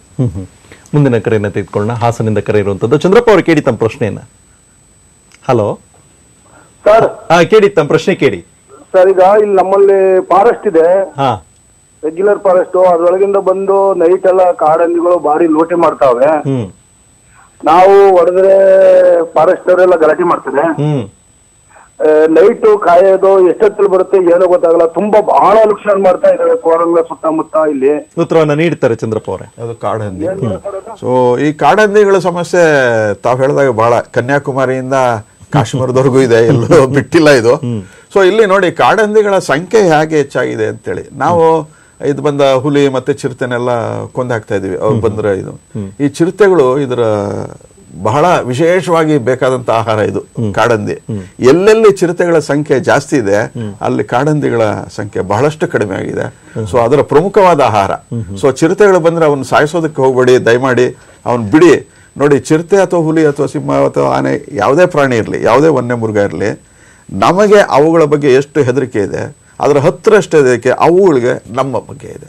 ಸೊ ನಮ್ಮನ್ನ ನೇರವಾಗಿ ಅಟ್ಯಾಕ್ ಮಾಡೋದಿಲ್ಲ. ನಾವು ಅವ್ರಿಗೇನ ತೊಂದರೆ ಮಾಡಿದ್ರೆ, ಅವ್ರಿಗೆ ಕೀಟ್ಲೆ ಮಾಡಿದ್ರೆ ಖಂಡಿತವಾಗಿ ನಮ್ಮ ಮೇಲೆ ಎಗರು ಬೀಳುತ್ತವೆ. ಅದರ್ವೈಸ್ ಅದು ತಮಾಷೆ ತಾವಾಗುತ್ತೆ. ಒಂದೊಂದು ಕಿಡಿಗೇಡಿ ಪ್ರಾಣಿಗಳು ಇದಿರ್ಬೋದು, ಇಲ್ಲ ಅಂತಲ್ಲ. ನಾವೇನು ಮಾಡದೇ ಇದ್ರೂ ಬಂದು ತೊಂದರೆ ಮಾಡಿದ್ದು ಇರ್ಬೋದು. ಆದರೆ ಎಲ್ಲ ಪ್ರಾಣಿಗಳು ಮಾಡೋದಿಲ್ಲ. ಚಿರತೆಗಳು ಹೆಚ್ಚಾಗ್ಲಿಕ್ಕೆ ಬಿಡಿ, ತನ್ನಿಂತಾನೇ ಈ ಒಂದು ಹಂದಿಗಳ ಸಂಖ್ಯೆ ಕಡಿಮೆ ಆಗುತ್ತೆ. ಅಂದ್ರೆ ಇವತ್ತೊಂದು ದಿವಸ ಕಾಡಿನ ಸಂಖ್ಯೆ ತುಂಬಾ ಕಡಿಮೆ ಆಗ್ತಿರೋದ್ರಿಂದ ಈ ರೀತಿಯಲ್ಲೆಲ್ಲ ಸಮಸ್ಯೆಗಳು ಆಗ್ತಾ ಇದೆ. ಅದಕ್ಕೋಸ್ಕರ ವನ ಮಹೋತ್ಸವ ತುಂಬಾ ಮುಖ್ಯವಾಗಿದೆ ಅಂತ ತಾವು ಹೇಳ್ತಾ ಇದ್ದೀರಾ. ಈಗ ಅವ್ರ ಪ್ರಶ್ನೆ ಏನ್ ಕೇಳಿದ್ರು ಅಂತಂದ್ರೆ, ಈ ರೀತಿಯಲ್ಲಿ ಹಂದಿಗಳ ಸಂಖ್ಯೆ ಜಾಸ್ತಿಯಾಗಿ ನಮ್ಮ ಊರಿಗೆಲ್ಲ ನುಗ್ತಾ ಇದೆ, ಆದ್ರೆ ಅದನ್ನ ಕೊಂದ್ರೆ ಮಾತ್ರ ನೀವು ಅವ್ರಿಗೆ ಶಿಕ್ಷೆ ಕೊಡ್ತೀರಾ, ಮತ್ತೆ ನಮ್ಮ ಸಮಸ್ಯೆ ಹೇಗೆ ಪರಿಹಾರ ಅಂತ ಅವ್ರು ಕೇಳ್ತಾ ಇದಾರೆ. ಅವರು ಅದನ್ನ ನಾನು ಹೇಳೋದು, ಇವೆಲ್ಲವೂ ಸಹಜೀವನ. ಪ್ರಾಣಿಗಳನ್ನ ಹೊರತುಪಡಿಸಿ ನಾವು ಬದುಕೋಕ್ಕಾಗೋದಿಲ್ಲ. ಅವತ್ತು ಪ್ರಾಣಿಗಳು ನಮ್ಮನ್ನು ಬಿಟ್ಟು ಅವಕ್ಕೂ ಬದುಕಬಹುದು. ಜನರನ್ನ ಬಿಟ್ಟು ಪ್ರಾಣಿ ಬದುಕಬಹುದು, ಗಿಡ ಮರಗಳು ಬದುಕು. ಆದ್ರೆ ಗಿಡ ಮರಗಳು ಪ್ರಾಣಿಗಳನ್ನು ಬಿಟ್ಟು ನಾವು ಮನುಷ್ಯರು ಬದುಕಾಗೋದಿಲ್ಲ. ಇದು ಕಟು ಸತ್ಯ. ಸೊ ಅವನ್ನ ನಾವು ಹೊಂದಿಕೊಂಡೇ ಬಾಳ್ಬೇಕು. ಯಾವುದೇ ಒಂದು ಬೇರೆ ಉಪಾಯ ಇಲ್ಲ. ಇದನ್ನ ನಾವು ಅನುಸರಿಸಿಕೊಂಡೇ ಹೋಗ್ಬೇಕು. ಈಗ ಮುಂದಿನ ಕರೆಯನ್ನು ತೆಗೆದುಕೊಳ್ಳೋಣ. ತುಮಕೂರಿಂದ ಕರೆ ಇರುವಂತದ್ದು ಹರೀಶ್ ಅವರು. ಕೇಳಿ ತಮ್ಮ ಪ್ರಶ್ನೆಯನ್ನ. ಹಲೋ. ಹಲೋ ಸರ್, ನಮಸ್ತೆ. ನಮಸ್ಕಾರ. ಕೇಳಿ ಸರ್, ನಾವು ಫಾರೆಸ್ಟ್ ಇದು ಜಮೀನೆಲ್ಲ ಉಳುಮೆ ಮಾಡಿದ್ದು ಸರ್. ಸರ್, ಸಾಗುವಳಿ ಖಾತೆ ಎಲ್ಲ ಐತೆ ಸರ್ ನಮ್ದು. ಜೋರಾಗಿ ಮಾತಾಡಿ. ಸರ್ ಫಾರೆಸ್ಟ್ ಈಗ ಗಿಡ ಹಾಕ್ತಿವಿ ಅಂತ ಎಲ್ಲ ಇದು ಮಾಡ್ಯಾರ ಸರ್, ಅದೇನ್ ಪ್ರಾಬ್ಲಮ್ ಉಂಟಾಗುತ್ತಲ್ಲ ಸರ್. ಬಗರಪ್ಪಂ ತಗೊಳ್ಳಿ ಕೊಟ್ಟಾರೆ, ಅದ್ರ ಬಗ್ಗೆ ಮಾಹಿತಿ ಬೇಕಾಯ್ತು ಸರ್. ಇದು ಬಹಳ ಕ್ಲಿಷ್ಟವಾದ ಪ್ರಶ್ನೆ. ಸೊ ಇದಕ್ಕೆ ಪ್ರತ್ಯೇಕವಾಗಿ ತಾವು ದಿವಸ ಪ್ರತಿನಿತ್ಯ ಪೇಪರ್ನಲ್ಲಿ ಓದ್ತಾ ಇದ್ದೀರಿ, ಮತ್ತು ಅನೇಕ ಕಾನೂನುಗಳಿದೆ. ಇದ್ರ ಬಗ್ಗೆ ಇಲ್ಲಿ ಉತ್ತರ ಕೊಡೋದು ಅಷ್ಟೊಂದು, ಅಂದ್ರೆ ಇದ್ರ ಬಗ್ಗೆ ನೇರವಾಗಿ ಇಲಾಖೆಗೆ ತೆಗೆದುಕೊಂಡು ಹೋಗಿ ಅವರ ಸಮಸ್ಯೆಗಳನ್ನ ಪರಿಹರಿಸಲು ಪ್ರಯತ್ನ ಮಾಡಬಹುದು. ಇದೊಂದು ಪ್ರಚಲಿತ ಸಮಸ್ಯೆ ಇದೆ, ಅದನ್ನ ನೇರವಾಗಿ ಅಧಿಕಾರಿಗಳು ಚರ್ಚಿಸಿ. ಈಗ ಗ್ರಾಮ ಅರಣ್ಯ ಸಮಿತಿಗಳು ಅಂತ ತಾವೇನ್ ಮಾಡ್ತಿರಲ್ಲ, ಅವ್ರ ಕರ್ತವ್ಯನ ನಿರ್ವಹಿಸೋದಕ್ಕೆ ನಿರ್ದಿಷ್ಟವಾಗಿ ಒಂದಿಷ್ಟು ಅರಣ್ಯ ಪ್ರದೇಶ ಅಂತ ಅನ್ನೋದೇನಾದ್ರೂ ಅವ್ರಿಗೆ ನಿಗದಿಪಡಿಸ್ತಾರೆ ಹೇಗೆ? ಖಂಡಿತವಾಗಿ ನಾನು ಹೇಳದ್ನಲ್ಲ, ಮೊದಲೇ ಹೇಳಿದೆ. ಸೊ ಒಂದು ಆ ಗ್ರಾಮ ವ್ಯಾಪ್ತಿಯಲ್ಲಿ, ಕಂದಾಯ ಗ್ರಾಮ ಅಂತ ಹೇಳ್ತೀವಲ್ಲ, ಆ ಗ್ರಾಮ ವ್ಯಾಪ್ತಿಯಲ್ಲಿ ಇರ್ತಕ್ಕಂಥ ಎಲ್ಲ ಅರಣ್ಯ ಪ್ರದೇಶವನ್ನು ಅದಕ್ಕೆ ಸೇರಿಸುತ್ತೆ. ಅದರಲ್ಲಿ 100 ರಿಂದ 200 ಹೆಕ್ಟೇರ್ನಷ್ಟು ಅವನತಿ ಹೊಂದಿದ ಅರಣ್ಯ ಪ್ರದೇಶ, ನಾನು ಅವಾಗಲೇ ಹೇಳಿದ್ನಲ್ಲ, 0.4ರಷ್ಟು ಛಾತ್ರ ದಟ್ಟಣೆ ಕಡಿಮೆ ಇರತಕ್ಕಂಥದ್ದು, ಅಂತ ಪ್ರದೇಶನ ಅಭಿವೃದ್ಧಿ ಮಾಡೋದಕ್ಕೆ, ಅಂದ್ರೆ ಅಲ್ಲಿ ನೆಡುತೋಪನ್ನು ಬೆಳೆಸಲಿಕ್ಕೆ ಇದಕ್ಕೆಲ್ಲದಕ್ಕೂ ಅವಕಾಶ ಮಾಡಿಕೊಡ್ತದೆ. ಮುಂದಿನ ಕರೆಯನ್ನ ತೆಗೆದುಕೊಳ್ಳೋಣ. ಕಮಲಾಪುರದಿಂದ ಇರುವಂತಹದ್ದು ಕರೆ. ಲಕ್ಕಪ್ಪ ಅವರ ಕೇಳಿ ತಮ್ಮ ಪ್ರಶ್ನೆಯನ್ನ. ಸರ್ ನಮಸ್ಕಾರ, ಕೇಳಿ ಸರ್. ಅರಣ್ಯದ ಬಗ್ಗೆ ಎಲ್ಲಾ ಪ್ರಚಾರ ಮಾಡ್ತಾ ಇದ್ದೀರಾ? ಅಲ್ಲ, ದಯವಿಟ್ಟು ತಮ್ಮ ಧ್ವನಿ ಕಡಿಮೆ ಮಾಡಿ. ಹೋಗಿ ಅರಣ್ಯದ ಬಗ್ಗೆ ಎಲ್ಲಾ ಪ್ರಚಾರ ಮಾಡ್ತಾ ಇದ್ದೀರಾ, ಆದ್ರೆ ನಮಗೆ ಶಾಲೆಯಲ್ಲಿ, ಪ್ರತಿಯೊಂದು ಶಾಲೆಯಲ್ಲಿ ನೀವು ಯಾಕೆ ಗಿಡಗಳನ್ನ ಸಪ್ಲೈ ಮಾಡಬಾರ್ದು? ಉತ್ತರವನ್ನು ನೀಡ್ತಾರೆ. ಖಂಡಿತವಾಗ ಸ್ನೇಹಿತರೆ, 1983 ರಿಂದ 89ರವರೆಗೆ ಸಾಮಾಜಿಕ ಅರಣ್ಯ ಯೋಜನೆ ಇದ್ದಾಗ ಇದೇ ಕೆಲಸ ಮಾಡಿತು ಇಲಾಖೆ. ಪ್ರತಿ ಒಂದು ಶಾಲೆಗೂ ತಗೊಂಡಾಗ ಕೊಟ್ವಿ. ಇಲಾಖೆ ವತಿಯಿಂದ ಸರ್ಕಾರದ ಖರ್ಚಿನಿಂದ ಅಲ್ಲಿ ಗುಂಡಿಗಳನ್ನು ತೆಗೆಸ್ತು, ಗಿಡಗಳನ್ನು ನಾಟಿ ಮಾಡಿಸ್ಕೊಡ್ತು, ಎಲ್ಲದನ್ನು ಮಾಡಿಕೊಡ್ತು. ನಂತರ ಯೋಜನೆಯಲ್ಲಿ ಕೆಲವು ಶಾಲೆಗಳಲ್ಲಿ ಕಾಂಪೌಂಡ್ ವಾಲ್ ಹಾಕಿಸ್ಕೊಡ್ತು, ZP ಸೆಕ್ಟರಿಂದ ಬೇಲಿಗಳನ್ನು ಹಾಕಿಸ್ಕೊಡ್ತು. ಸೊ ಈಗೆಲ್ಲ ಕಾರ್ಯಕ್ರಮಗಳು ಕೈಗೊಂಡಿದ್ದೀವಿ, ಇಲ್ಲ ಅಂತಲ್ಲ. ಈಗಲೂ ಕೆಲವು ಕಡೆ ತಾವು ಶಾಲೆ ವತಿಯಿಂದ ಕೇಳಿದ್ರೆ ಇಲಾಖೆ ಸಹಕರಿಸೋದಕ್ಕೆ ಅವಕಾಶ ಇದೆ. ZP ಸೆಕ್ಟರಲ್ಲಿ ಇದರಲ್ಲಿ ಪ್ರಾವಿಷನ್ ಇದೆ. ಇದನ್ನು ತಾವು ಉಪಅರಣ್ಯ ಸಂರಕ್ಷಣಾಧಿಕಾರಿಗಳು, ಸಾಮಾಜಿಕ ಅರಣ್ಯ ಎಲ್ಲ ಜಿಲ್ಲೆಗಳಲ್ಲಿದ್ದಾರೆ, ಇವ್ರನ್ನ ಸಂಪರ್ಕಿಸಿ ಮಾಹಿತಿನೂ ಪಡಿಬೋದು, ಇದಕ್ಕೆ ಅವಕಾಶನೂ ಮಾಡಿಕೊಡ್ಬೋದು. ಮತ್ತೆ ಈಗ ಈ ರೀತಿಯಲ್ಲಿ ಈಗ ತಾವು ಹೇಳ್ತಾ ಇದ್ರಿ, ಗ್ರಾಮ ಅರಣ್ಯ ಸಮಿತಿಗಳು ಏನು ಕೆಲಸವನ್ನ ನಿರ್ವಹಿಸ್ತಾ ಇದೆಯಲ್ಲ, ಈ ರೀತಿಯಲ್ಲಿ ನಿರ್ವಹಿಸೋದ್ರಿಂದ ಅವ್ರಿಗೇನಾದ್ರು ಲಾಭ ಆಗುತ್ತಾ ಅನ್ನೋಂಥದ್ದು ಕೂಡ ತುಂಬಾ ಮುಖ್ಯವಾಗಿರುತ್ತೆ. ಹಾಗಾಗಿ ಅವ್ರಿಗೇನು ಲಾಭ ಇದೆ ಹೇಳಿ? ಖಂಡಿತ ಸರ್. ಇದು ಯಾರೇ ಒಬ್ಬ ವ್ಯಕ್ತಿ ಏನೇ ಕೆಲಸ ಮಾಡಿದ್ರು ಅದನ್ನ ಪುಕ್ಕಟೆಯಾಗಿ ಮಾಡಬಾರ್ದು ಅಂತೇಳಿ ನನ್ನ ಒಂದು ಅಭಿಮತ. ನಿಜ ಪುಕ್ಕಟೆ ಕೊಟ್ಬಿಟ್ರೆ ಎಲ್ಲದನ್ನು ಟೇಕನ್ ಫಾರ್ ಗ್ರಾಂಟೆಡ್, ಮತ್ತೆ ಎಲ್ಲಾ ಸರ್ವಿಸಸ್ ಮಾಡೋದು ಕಷ್ಟನೇ ಆಗ್ತದೆ. ಸೊ ಇಲ್ಲಿ ಈ ಒಂದು ಅರಣ್ಯ ರಕ್ಷಣೆ, ಅಭಿವೃದ್ಧಿ. ಸೊ ಅಂದ್ರೆ ಅರಣ್ಯ ರಕ್ಷಣೆ ಅಂದ್ರೆ ಯಾರು ಕಡಿದಾಗ ನೋಡ್ಕೊಳ್ತಕ್ಕಂಥದ್ದು, ಕಳ್ಳಕಾಕರು ಬರ್ಕೂಡುದು, ಆ ಅರಣ್ಯ ಪ್ರದೇಶ ಒತ್ತುವರಿ ಆಗದಾಗ ನೋಡ್ಕೋಬೇಕು. ಅಲ್ಲಿದ್ದಂಥ ವೃಕ್ಷ ಸಂಪತ್ತನ್ನ ಅಥವಾ ಪ್ರಾಣಿ ಸಂಪತ್ತನ್ನ ಯಾರು ಬೇಟೆ ಆಡಬಾರ್ದು, ಕಳುವು ಮಾಡಬಾರ್ದು. ಮತ್ತೆ ಬೆಂಕಿ ಬೀಳದ ಹಾಗೆ ನೋಡ್ಕೋಬೇಕು. ಅಕಸ್ಮಾತ್ ಬೆಂಕಿ ಬಿದ್ದರೆ ಅದ್ರ ಹೋಗಿ ಆರಿಸೋದಕ್ಕೆ ಪ್ರಯತ್ನ ಪಡಬೇಕು. ಯಾರಾದ್ರೂ ಕಳ್ಳಕಾಕರು ಮರ ಗಿಡ ಕಟಾವು ಮಾಡ್ಲಿಕ್ಕೆ ಬಂದ್ರೆ ಅದನ್ನ ತಡೆ ಹಿಡಿತಕ್ಕಂಥದ್ದು. ಸೊ ಅಂಥವ್ರನ್ನ ಸೇರಿಸ್ಬಿಟ್ಟು ಅವ್ರಿಗೆ ಅರಣ್ಯ ಇಲಾಖೆ ಅಧಿಕಾರಿಗಳಿಗೆ ಮಾಹಿತಿ ಕೊಟ್ಟು ಅವ್ರ ಮೇಲೆ ಕೇಸ್ ಮಾಡಲಿಕ್ಕೆ ಅವಕಾಶ ಮಾಡಿಕೊಡ್ಬೇಕು. ಇಂಥದೆಲ್ಲ ಕರ್ತವ್ಯ ಜವಾಬ್ದಾರಿ ಮಾಡಿ ಸಂಪೂರ್ಣವಾಗಿ ನಾವು ನಿರ್ಮಿಸಿದ ಸೊತ್ತು ಅಂದ್ರೆ ಪ್ಲಾಂಟೇಶನ್ಗಳನ್ನ ಚೆನ್ನಾಗಿ ಅಭಿವೃದ್ಧಿ ಮಾಡಿಸ್ಕೊಂಡ್ರೆ, ಮತ್ತೆ ಅಲ್ಲಿರ್ತಕ್ಕಂಥ ಮರಗಿಡಗಳನ್ನ ರಕ್ಷಿಸಿದ್ರೆ ಅವ್ರಿಗೆ ಪಾಲನ್ನು ಕೊಡ್ತಕ್ಕಂಥ ವ್ಯವಸ್ಥೆ ಮಾಡಿದೆ. ಸೊ 19/6/2002 ಒಂದು JFPM ಆದೇಶದಲ್ಲಿ ಇದು ಸ್ಪಷ್ಟವಾಗಿ ಹೇಳಿದೆ. ಸೊ ಅಲ್ಲಿರ್ತಕ್ಕಂಥ ಹಳೆಯ ನೆಡುತೋಪುಗಳು ಅಂದ್ರೆ ಈ ಸಮಿತಿಗಳನ್ನ ರಚನೆ ಮಾಡ್ತಕ್ಕಂಥ ಪೂರ್ವದ ದಿನಗಳಲ್ಲಿ ಬೆಳೆಸಿರ್ತಕ್ಕಂಥ ನೆಡುತೋಪುಗಳಲ್ಲಿ ಬಂದಂತ ಎಲ್ಲ ಉತ್ಪನ್ನಗಳಲ್ಲಿ ಕಿರು ಅರಣ್ಯ ಉತ್ಪನ್ನಗಳು ಅಂದ್ರೆ ಹಣ್ಣು ಹಂಪಲು ಇರ್ಬೋದು, ಅಂಟು, ರಾಳ ಇತ್ಯಾದಿ, ಸೀಗೆಕಾಯಿ, ಇವಕ್ಕೆಲ್ಲ ಕಿರು ಅರಣ್ಯ ಉತ್ಪನ್ನ ಹೇಳ್ತೀವಿ, ಅಥವಾ ಚೌಬೀನೇತರ ಅರಣ್ಯ ಉತ್ಪನ್ನಗಳು ಅಂದ್ರೆ ಮರರಹಿತ ಅರಣ್ಯ. ಇದರಲ್ಲಿ 90% ಭಾಗವನ್ನು ಆ ಸಮಿತಿ ಕೊಡುತ್ತೆ, ಕೇವಲ 10% ಅನ್ನ ಸರ್ಕಾರ ತಗೊಳ್ತದೆ, ಎಲ್ಲ ಖರ್ಚುಗಳನ್ನ ಕಳೆದು. ಸೊ ಸಂಗ್ರಹಣೆ ಖರ್ಚು ಇತ್ಯಾದಿ. ಮತ್ತೆ ಹಳೆಯ ನೆಡುತೋಪುಗಳಲ್ಲಿ ಮರವನ್ನು ಕಟಾವು ಮಾಡಿದಾಗ ಅದರಲ್ಲಿ ಬರ್ತಕ್ಕಂಥ ಉತ್ಪನ್ನದಲ್ಲಿ ಎಲ್ಲ ಖರ್ಚನ್ನ ಕಳೆದು 50% ಭಾಗವನ್ನು ಅವ್ರಿಗೆ ಕೊಡುತ್ತೆ ಸಮಿತಿಗೆ, ಇನ್ನು 50% ಭಾಗನ ಸರ್ಕಾರ ತಗೊಳ್ತದೆ. ಇನ್ನ ಅವರ ಒಂದು ಸಹಭಾಗಿತ್ವದೊಂದಿಗೆ ಹೊಸದಾಗಿ ನೆಡುತೋಪು ಅಂದ್ರೆ ಸಮಿತಿ ರಚನೆ ಆದ್ಮೇಲೆ ಅವರೆಲ್ಲ ಕೈಗೂಡಿಸಿ ಮಾಡಿದಂಥ ನೆಡುತೋಪು ಇದ್ರೆ ಅದು ಕಟಾವಾದಂಥ ಸಂದರ್ಭದಲ್ಲಿ 10-15 ವರ್ಷ, ಯಾಕಂದ್ರೆ ನೀಲಗಿರಿ, ಅಕೇಶಿಯಾ ಇತ್ಯಾದಿ ಆದ್ರೆ ಈಗ ಒಂದು ಕರೆಯನ್ನ ತೆಗೆದುಕೊಂಡ ನಂತರ ಮತ್ತೆ ಮಾತನಾಡೋಣ. ಗುಲ್ಬರ್ಗದಿಂದ ಕರೆ ಇರುವಂತದ್ದು ಶಿವ ಅವರ ಕೇಳಿ ತಮ್ಮ ಪ್ರಶ್ನೆಯನ್ನ. ನಮಸ್ಕಾರ ಸರ್. ನಮಸ್ಕಾರ, ಕೇಳಿ. ನಾವು ಆನಂದ್ ತಾಲೂಕು, ಗುಲ್ಬರ್ಗ ಡಿಸ್ಟಿಕ್ ಆನಂದ್ ತಾಲೂಕು ದುತ್ತವಾಲಿಂದ ಮಾತಾಡ್ತೀವಿ ಅದು ಸರ್. ಅದು ಇಲ್ಲಿ ಅರಣ್ಯ ಪ್ರದೇಶದಾಗ ಗಿಡಗಳು ಕಟ್ ಮಾಡ್ತಾ ಇದ್ದಾರೆ ಸರ್. ಅದಕ್ಕೆ ಟ್ರ್ಯಾಕ್ಟರ್ ತಂದು ಅವರು ಇದು ಮಾಡ್ತಾ ಇದ್ದಾರೆ ಸರ್. ಅದಕ್ಕೇನು ಪ್ರೊಸೀಜರ್ ಅವ್ರು ಮತ್ತೆ ನಾವು ಬೇರೆ ಕಡೆ ಏನ್ ಮಾಡ್ಬೇಕು ಸರ್ ಅದಕ್ಕೆ? ಉತ್ತರ ನೀಡ್ತಾರೆ. ಏನಿಲ್ಲ, ಇದನ್ನ ದಯಮಾಡಿ ತಾವು ಹತ್ತಿರದ ವಲಯ ಅರಣ್ಯಾಧಿಕಾರಿಗಳ ಕಚೇರಿಗೆ ಮಾಹಿತಿ ನೀಡಿ. ಈಗಂತೂ ಎಲ್ಲಾರ ಕಡೆ ಮೊಬೈಲು ಕೂಡ ಇದೆ, ತಮ್ಮ ಹತ್ರನೂ ಇರ್ಬೋದು, ಅಥವಾ ಹತ್ತಿರದಲ್ಲಿ ಡೆಪ್ಟಿ ರೇಂಜ್ ಆಫೀಸರ್ ಇರ್ಬೋದು, ಅಥವಾ ಅರಣ್ಯ ರಕ್ಷಕರು ಇರ್ಬೋದು. ಸೊ ಅವರು ಇದು ದಾದ್ ಮಾಡಲಿಲ್ಲ ಅಂದರೆ ನೇರವಾಗಿ ತಾವು ಗುಲ್ಬರ್ಗ ಜಿಲ್ಲೆಯ ಉಪರಣ್ಯ ಸಂರಕ್ಷಣಾಧಿಕಾರಿಗಳಿಗೆ ನೇರವಾಗಿ ಅವರ ಕಚೇರಿಗೆ ಫೋನ್ ಮಾಡಿ ಮಾಹಿತಿ ನೀಡಬಹುದು. ಸೊ ಇದ್ರ ಬಗ್ಗೆ ಕ್ರಮ ತಗೊಳ್ಳಿಕ್ಕೆ ಅವಕಾಶ ಇದೆ, ಪೂರ್ಣವಾಗಿ ಅವಕಾಶ. ಇದರ ಜೊತೆಗೆ ಮತ್ತೆ ಈ ಇತ್ತೀಚಿನ ದಿನಗಳಲ್ಲಿ ನಾವು ನೋಡೋದಾದ್ರೆ ಗಂಧದ ಮರಗಳಿಗೆ ತುಂಬಾ ಬೇಡಿಕೆ ಇದೆ. ಹಾಗಾಗಿ ಇತ್ತೀಚೆಗೆ ನಾವು ಏನ್ ಕೇಳ್ತಿದೀವಿ ಅಂತಂದ್ರೆ ಗಂಧವನ್ನ ಬೆಳೆಯೋದು ಅದು ಕೇವಲ ಸರ್ಕಾರದ ಸೊತ್ತು ಅನ್ನುವಂಥದ್ದಿತ್ತು. ಆದ್ರೆ ಇತ್ತೀಚಿನ ದಿನಗಳಲ್ಲಿ ಅದಕ್ಕೆ ಒಂದು ಸ್ವಲ್ಪ ಮಟ್ಟಿಗೆ ರಿಲ್ಯಾಕ್ಸೇಷನ್ ಸಿಕ್ಕಿದೆ ಅನ್ನೋದು ಕೂಡ ಜನಗಳ ಹಾಗಾಗಿ ಈ ಬಗ್ಗೆ ಒಂದು ಸ್ವಲ್ಪ ಹೇಳೋದಾದ್ರೆ ಏನ್ ಹೇಳ್ಬೋದು? ಖಂಡಿತ. ಗಂಧದ ಮರ ತಾವು ಹೇಳಿದಾಗೆ ಮೊದಲು ರಾಯಲ್ ಟ್ರೀ ಅಂತ ಹೇಳಿದೆ, ಅಂದ್ರೆ ಸರ್ಕಾರದ ಸ್ವತ್ತು. ಸೊ ಇದನ್ನ ಎಲ್ಲೇ ಬೆಳೆದಿರಲಿ, ಸರ್ಕಾರದ ಜಮೀನಿರಲಿ, ಅಡವಿ ಇರಲಿ, ಅಥವಾ ಖಾಸಗಿ ಜಮೀನಿರಲಿ, ಅಥವಾ ನಮ್ಮ ಮನೆಯ ಅಂಗಳದಲ್ಲಿ, ಪ್ರಾಂಗಣದಲ್ಲಿ ಅಥವಾ ಹಿತ್ತಲಲ್ಲಿ ಬೆಳೆದಂತ ಮರ ಇದ್ರು, ಗಂಧದ ಮರ ಇದ್ರೆ ಅದು ಸರ್ಕಾರದ ಸ್ವತ್ತು. ಸೊ ಅಲ್ಲಿಂದ ನಮ್ಮ ಖಾಸಗಿ ಜಮೀನಲ್ಲಿದ್ರೆ ಅದನ್ನ ತೆಗೆದುಕೊಂಡು ಅವರೇ, ಅಂದ್ರೆ ಅರಣ್ಯ ಇಲಾಖೆಯವರೇ ಬಂದು ಅದನ್ನ ಎಕ್ಸ್ಟ್ರಾಕ್ಟ್ ಮಾಡಿ ಕಟಾವು ಮಾಡ್ಕೊಂಡು ತಗೊಂಡೋಗಿ ಆ ಗಂಧವನ್ನು ತೆಗೆದಾದ್ಮೇಲೆ 75% ಭಾಗವನ್ನ ಆ ಓನರಿಗೆ ಕೊಡ್ತಾ ಇದ್ರೆ, ಇನ್ನು 25% ಭಾಗ ಸರ್ಕಾರಕ್ಕೆ ಜಮಾ ಆಗ್ತಿತ್ತು. ಆದ್ರೆ ಈಗ ಅದನ್ನ ತೆಗೆದು ಬಿಟ್ಟಿದ್ದಾರೆ. ಯಾವೊಂದು ನಿರ್ಬಂಧಗಳನ್ನ ತೆಗೆದುಬಿಟ್ಟು ಯಾರು ಎಲ್ಲಿ ಬೇಕಾದ್ರೂ ಬೆಳಿಬಹುದು, ಮತ್ತು ಅದನ್ನ ಬೆಳೆದ ಮೇಲೆ ಅದು ಬಂದಂತ ಉತ್ಪನ್ನವನ್ನ ತಾವೇ ಯಾರಿಗೆ ಬೇಕಾದ್ರೂ ಮಾರಾಟ ಮಾಡ್ಲಿಕ್ಕೆ ಕೂಡ ಅವಕಾಶ ಮಾಡಿಕೊಟ್ಟಿದೆ. ಇದಕ್ಕೆ ಸಂಬಂಧಿಸಿದ ಒಂದು ಸರ್ಕಾರಿ ಆದೇಶವೂ ಕೂಡ ಹೊರಬಂದಿದೆ. ಹಾಗೆ ಈಗ ಬಹಳಷ್ಟು ಜನರು ಈಗ ಗಂಧದ ಕೃಷಿಯನ್ನ ಮಾಡ್ತಾ ಇದ್ದಾರೆ. ಈಗ ಇತ್ತೀಚಿನ ಮಾಹಿತಿ ಹೇಳಬೇಕು ಅಂತಂದ್ರೆ ಪ್ರತಿ ವರ್ಷ ಗಂಧದ ಗಿಡಗಳ ಬೇಡಿಕೆ ಹೆಚ್ಚಾಗ್ತಾ ಇದೆ. ಅರಣ್ಯ ಇಲಾಖೆಯಲ್ಲಿ ಜನರು ತುಂಬಾ ಬಹಳ ವಿಶೇಷವಾಗಿ ಇದನ್ನ ಸ್ವಾಗತಿಸಿದ್ದಾರೆ, ಮಾಡಿಕೊಳ್ತಾ ಇದ್ದಾರೆ. ಅಂದ್ರೆ ನೀವು ಹೇಳ್ತಿರುವಂತದ್ದು ಈ ರೀತಿಯಲ್ಲಿ ಗಂಧವನ್ನ ಬೆಳಿಬೇಕು ಅನ್ನೋದಾದ್ರೆ ಯಾವುದೇ ರೀತಿಯಾದಂತ ಅನುಮತಿ ಬೇಕಿಲ್ಲ. ಅಂದ್ರೆ ನೇರವಾಗಿ ಅವರೇ ಬೆಳಿಬಹುದು. ಆಮೇಲೆ ಸರ್ಕಾರ 75 ಭಾಗವನ್ನ ಪಡ್ಕೊಳ್ತಿತ್ತು, 25 ಭಾಗ ಇವ್ರು ಕೊಡ್ತಿತ್ತು. ಈಗ ಆ ತರದ್ ಯಾವುದೇ ರೀತಿ ಪಾಲನ ನೀಡುವಂತ ಅವಶ್ಯಕತೆ ಇಲ್ಲ. ಅವ್ರದೇ ಸ್ವತ್ತು. ತಾವು ಬೇರೆ ಮರ ಅಥವಾ ಬೇರೆ ನಾವು ಮನೆಯಾಗಿನೇ ಕಟ್ಟಿಸ್ಕೊಂಡು ನಮ್ಮ ಕಾರನ್ನು ತಗೊಂಡು ಹೇಗೆ ನಾವು ಮಾರಾಟ ಮಾಡ್ತೀವಿ ಬೇರೆಯವ್ರಿಗೆ, ಅದೇ ತರ ಮಾಡ್ಬೋದು. ಆದ್ರೆ ಕಟಾವು ಮಾಡಿದಂತ ಸಾಗಾಟದ ಸಂಬಂಧದಲ್ಲಿ ಒಂದು ಪರ್ಮಿಟ್ ತಗೋಬೇಕು ಅಂತ ಹೇಳ್ತದೆ ನಿರ್ಬಂಧ. ಯಾಕಂದ್ರೆ ಸಾಗಾಟ ಅರಣ್ಯ ಪ್ರದೇಶದಲ್ಲೂ ಇದೆ, ಇನ್ನೊಂದು ಕಡೆನೂ ಇದೆ. ಸೊ ಇದು ನನ್ನ ಸ್ವತ್ತು ಅನ್ನೋದನ್ನ ಪ್ರೂವ್ ಮಾಡ್ಬೇಕಾದ್ರೆ ಅದಕ್ಕೊಂದು ದಾಖಲೆ ಬೇಕು ದಾರಿಯಲ್ಲಿ. ಅದಕ್ಕೋಸ್ಕರ ಅದೊಂದು ಇನ್ಸಿಸ್ಟ್ ಮಾಡ್ತದೆ. ಅದನ್ನ ತಗೊಂಡ್ರೆ ಉತ್ತಮ. ಅಂದ್ರೆ ಯಾರು ಹಿಡಿಯೋದಿಲ್ಲ ಮಧ್ಯದಲ್ಲಿ, ಎಲ್ಲರಿಗೂ ಅಧಿಕಾರ ಇದೆ ಹಿಡಿಯಲಿಕ್ಕೆ. ಅಂದ್ರೆ ನೀವು ಹೇಳ್ತಿರುವಂತದ್ದು ಕಟಾವು ಮಾಡಿದ ನಂತರ ಸಾಗಿಸುವಂತ ಸಂದರ್ಭದಲ್ಲಿ ಅಕಸ್ಮಾತ್ ಆತರ ತೆಗೆದುಕೊಳ್ಬೇಕು ಅಂದ್ರೆ ಎಲ್ಲಿ ಅನುಮತಿಯನ್ನ ತೆಗೆದುಕೊಳ್ಬೇಕಾಗುತ್ತೆ? ಹತ್ತಿರದ ವಲಯ ಅರಣ್ಯಾಧಿಕಾರಿಗಳಿಗೆ ಅರ್ಜಿ ಕೊಡಬೇಕು. ಉಪರಣ್ಯ ಸಂರಕ್ಷಣಾಧಿಕಾರಿಗಳು ಅದನ್ನ ಪರಿಶೀಲನೆ ಮಾಡಿ ಅನುಮತಿ ಕೊಡ್ತಾರೆ. ಅನುಮತಿ ಕಟಾವು ಮಾಡೋದಕ್ಕಿಂತ ಮುಂಚೆ ಪಡ್ಕೊಳ್ಬೇಕಾಗತ್ತ ಅಥವಾ ಕಟಾವು ಮಾಡೋದಕ್ಕಿಂತ ಮುಂಚೆ ತಗೊಂಡ್ರೆ ಬಹಳ ಬೆಸ್ಟ್.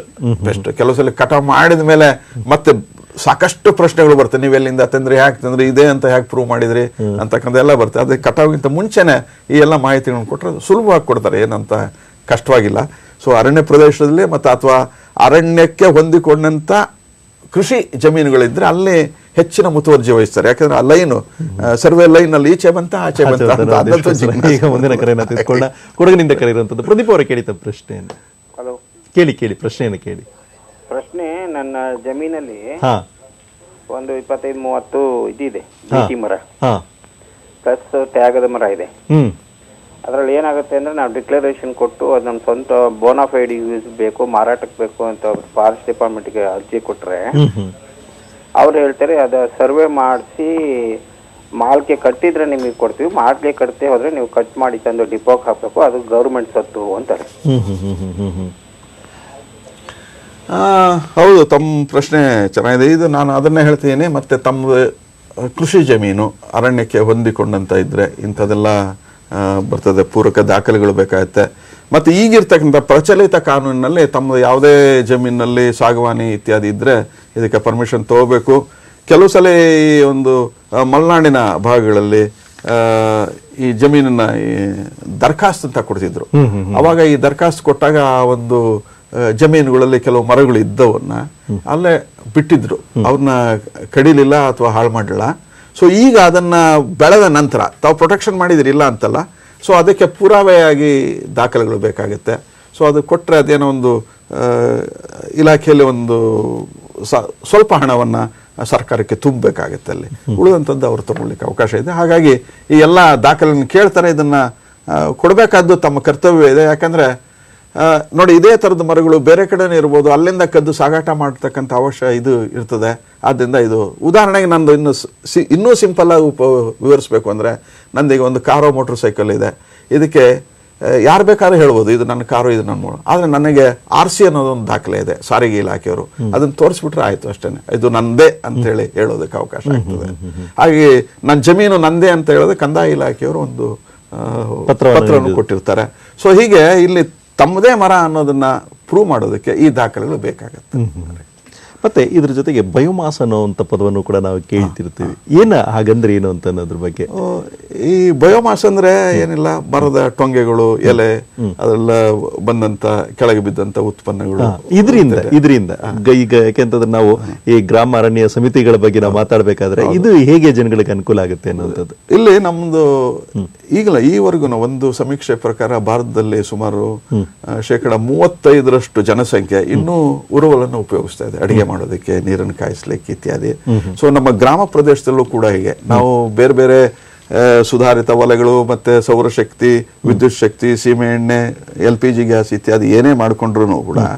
ಸೊ ಹಾಗೆ ನೋಡಿ, ಇಲ್ಲಿ ತಾವು ನೋಡ್ತಾ ಇದ್ದೀರಿ, ಇಲ್ಲಿ ಜನರಿಗೆ, ಗ್ರಾಮಾರಣ್ಯ ಸಮಿತಿ ಸದಸ್ಯರಿಗೆ ಅಲ್ಲಿ ಅವರ ಪಕ್ಕದಲ್ಲಿ ವಹಿಸಿಕೊಟ್ಟಿದೀವಲ್ಲ ಆ ಅರಣ್ಯ ಪ್ರದೇಶದಿಂದ ಡೊಂಕಾಗಿ ಬೆಳೆದಿರ್ತಕ್ಕಂಥದ್ದು, ಹೆಚ್ಚಿನ ಒಂದು ಟೊಂಗೆಗಳು ಬಂದಿರತಕ್ಕಂಥದ್ದು, ಸತ್ತು ಹೋದಂಥದ್ದು, ಬಿದ್ದು ಹೋದಂಥದ್ದು, ಇಂಥ ಕಟ್ಟಿಗಳನ್ನ ಆರಿಸಿ ಅವರೇ ತಗೊಂಡು ಹೋಗ್ಲಿಕ್ಕೆ ಅವಕಾಶ ಮಾಡಿಕೊಟ್ಟಿದೆ.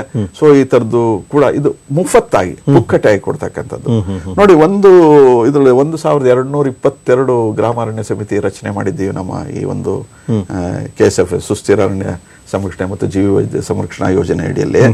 ಇಲ್ಲಿ ನಮ್ಮ ಇತ್ತೀಚಿನ ದಾಖಲೆ ಸುಮಾರು 65,000 ಟನ್ ಅಷ್ಟು ಇಂಥ ಕಟ್ಟಿಗೆಯನ್ನು ನಾವು ಕೊಟ್ಟಿದ್ದೇವೆ ಜನರಿಗೆ ಮುಫತ್ತಾಗಿ. ಸೊ ಇದೇನು ಈ ರೀತಿ ಮಾಡಿದ್ರೆ ನಮ್ಮ ಅರಣ್ಯ ನಾಶ ಆಗುತ್ತೆ ಅಂತ ನಾನು ಹೇಳ್ತಿಲ್ಲ, ಕ್ರಮಬದ್ಧವಾಗಿ ವೈಜ್ಞಾನಿಕವಾಗಿ. ಯಾಕೆ ನಮ್ಮ ಇಲಾಖೆ ಅಧಿಕಾರಿಗಳು ಮುಂದೆ ಇರ್ತಾರೆ, ಜನರನ್ನ ಯಾವ ರೀತಿ ಅದನ್ನ ಸವರಬೇಕು, ಯಾವ ರೀತಿ ಹಾರ್ವೆಸ್ಟ್ ಮಾಡಬೇಕು ಅನ್ನೋದನ್ನ ಹೇಳ್ಕೊಡ್ತಾರೆ. ಅದನ್ನ ಸವರ್ ಮಾಡೋದ್ರಿಂದ ವೈಜ್ಞಾನಿಕವಾಗಿ ಆ ಒಂದು ಗಿಡ ಮರಗಳಿಗೆ ಹೆಚ್ಚಿನ ತಾಕತ್ತು ಸಿಗ್ತದೆ, ಬೆಳವಣಿಗೆಗೆ ಅನುಕೂಲ ಆಗ್ತದೆ ಈ ಒಂದು ಕ್ರಮದಿಂದ. ಸೊ ಅದನ್ನ ಉತ್ತೇಜಿಸ್ತಾ ಇದ್ದೇವೆ ನಾವು.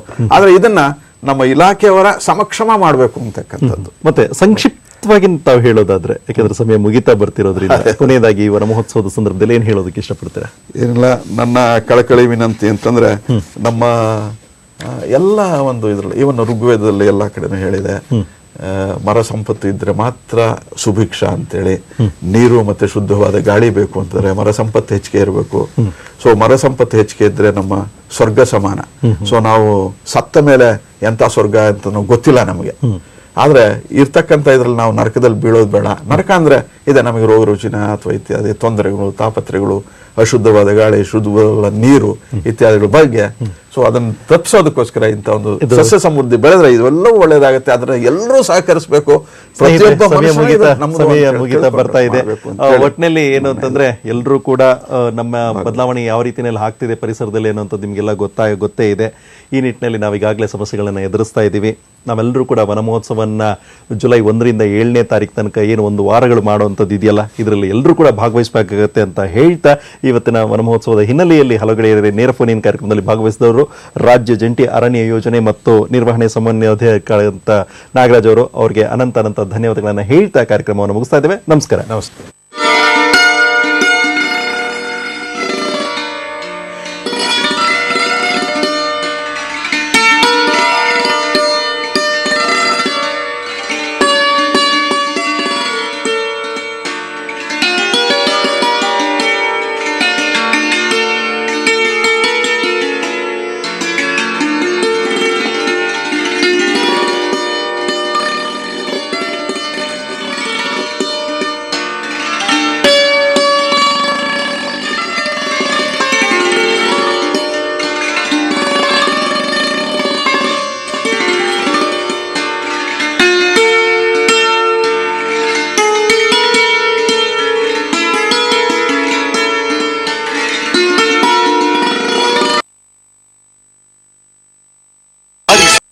ದಿಂದಿಮವ, ದೂರದರ್ಶನ, ಚಂದನ.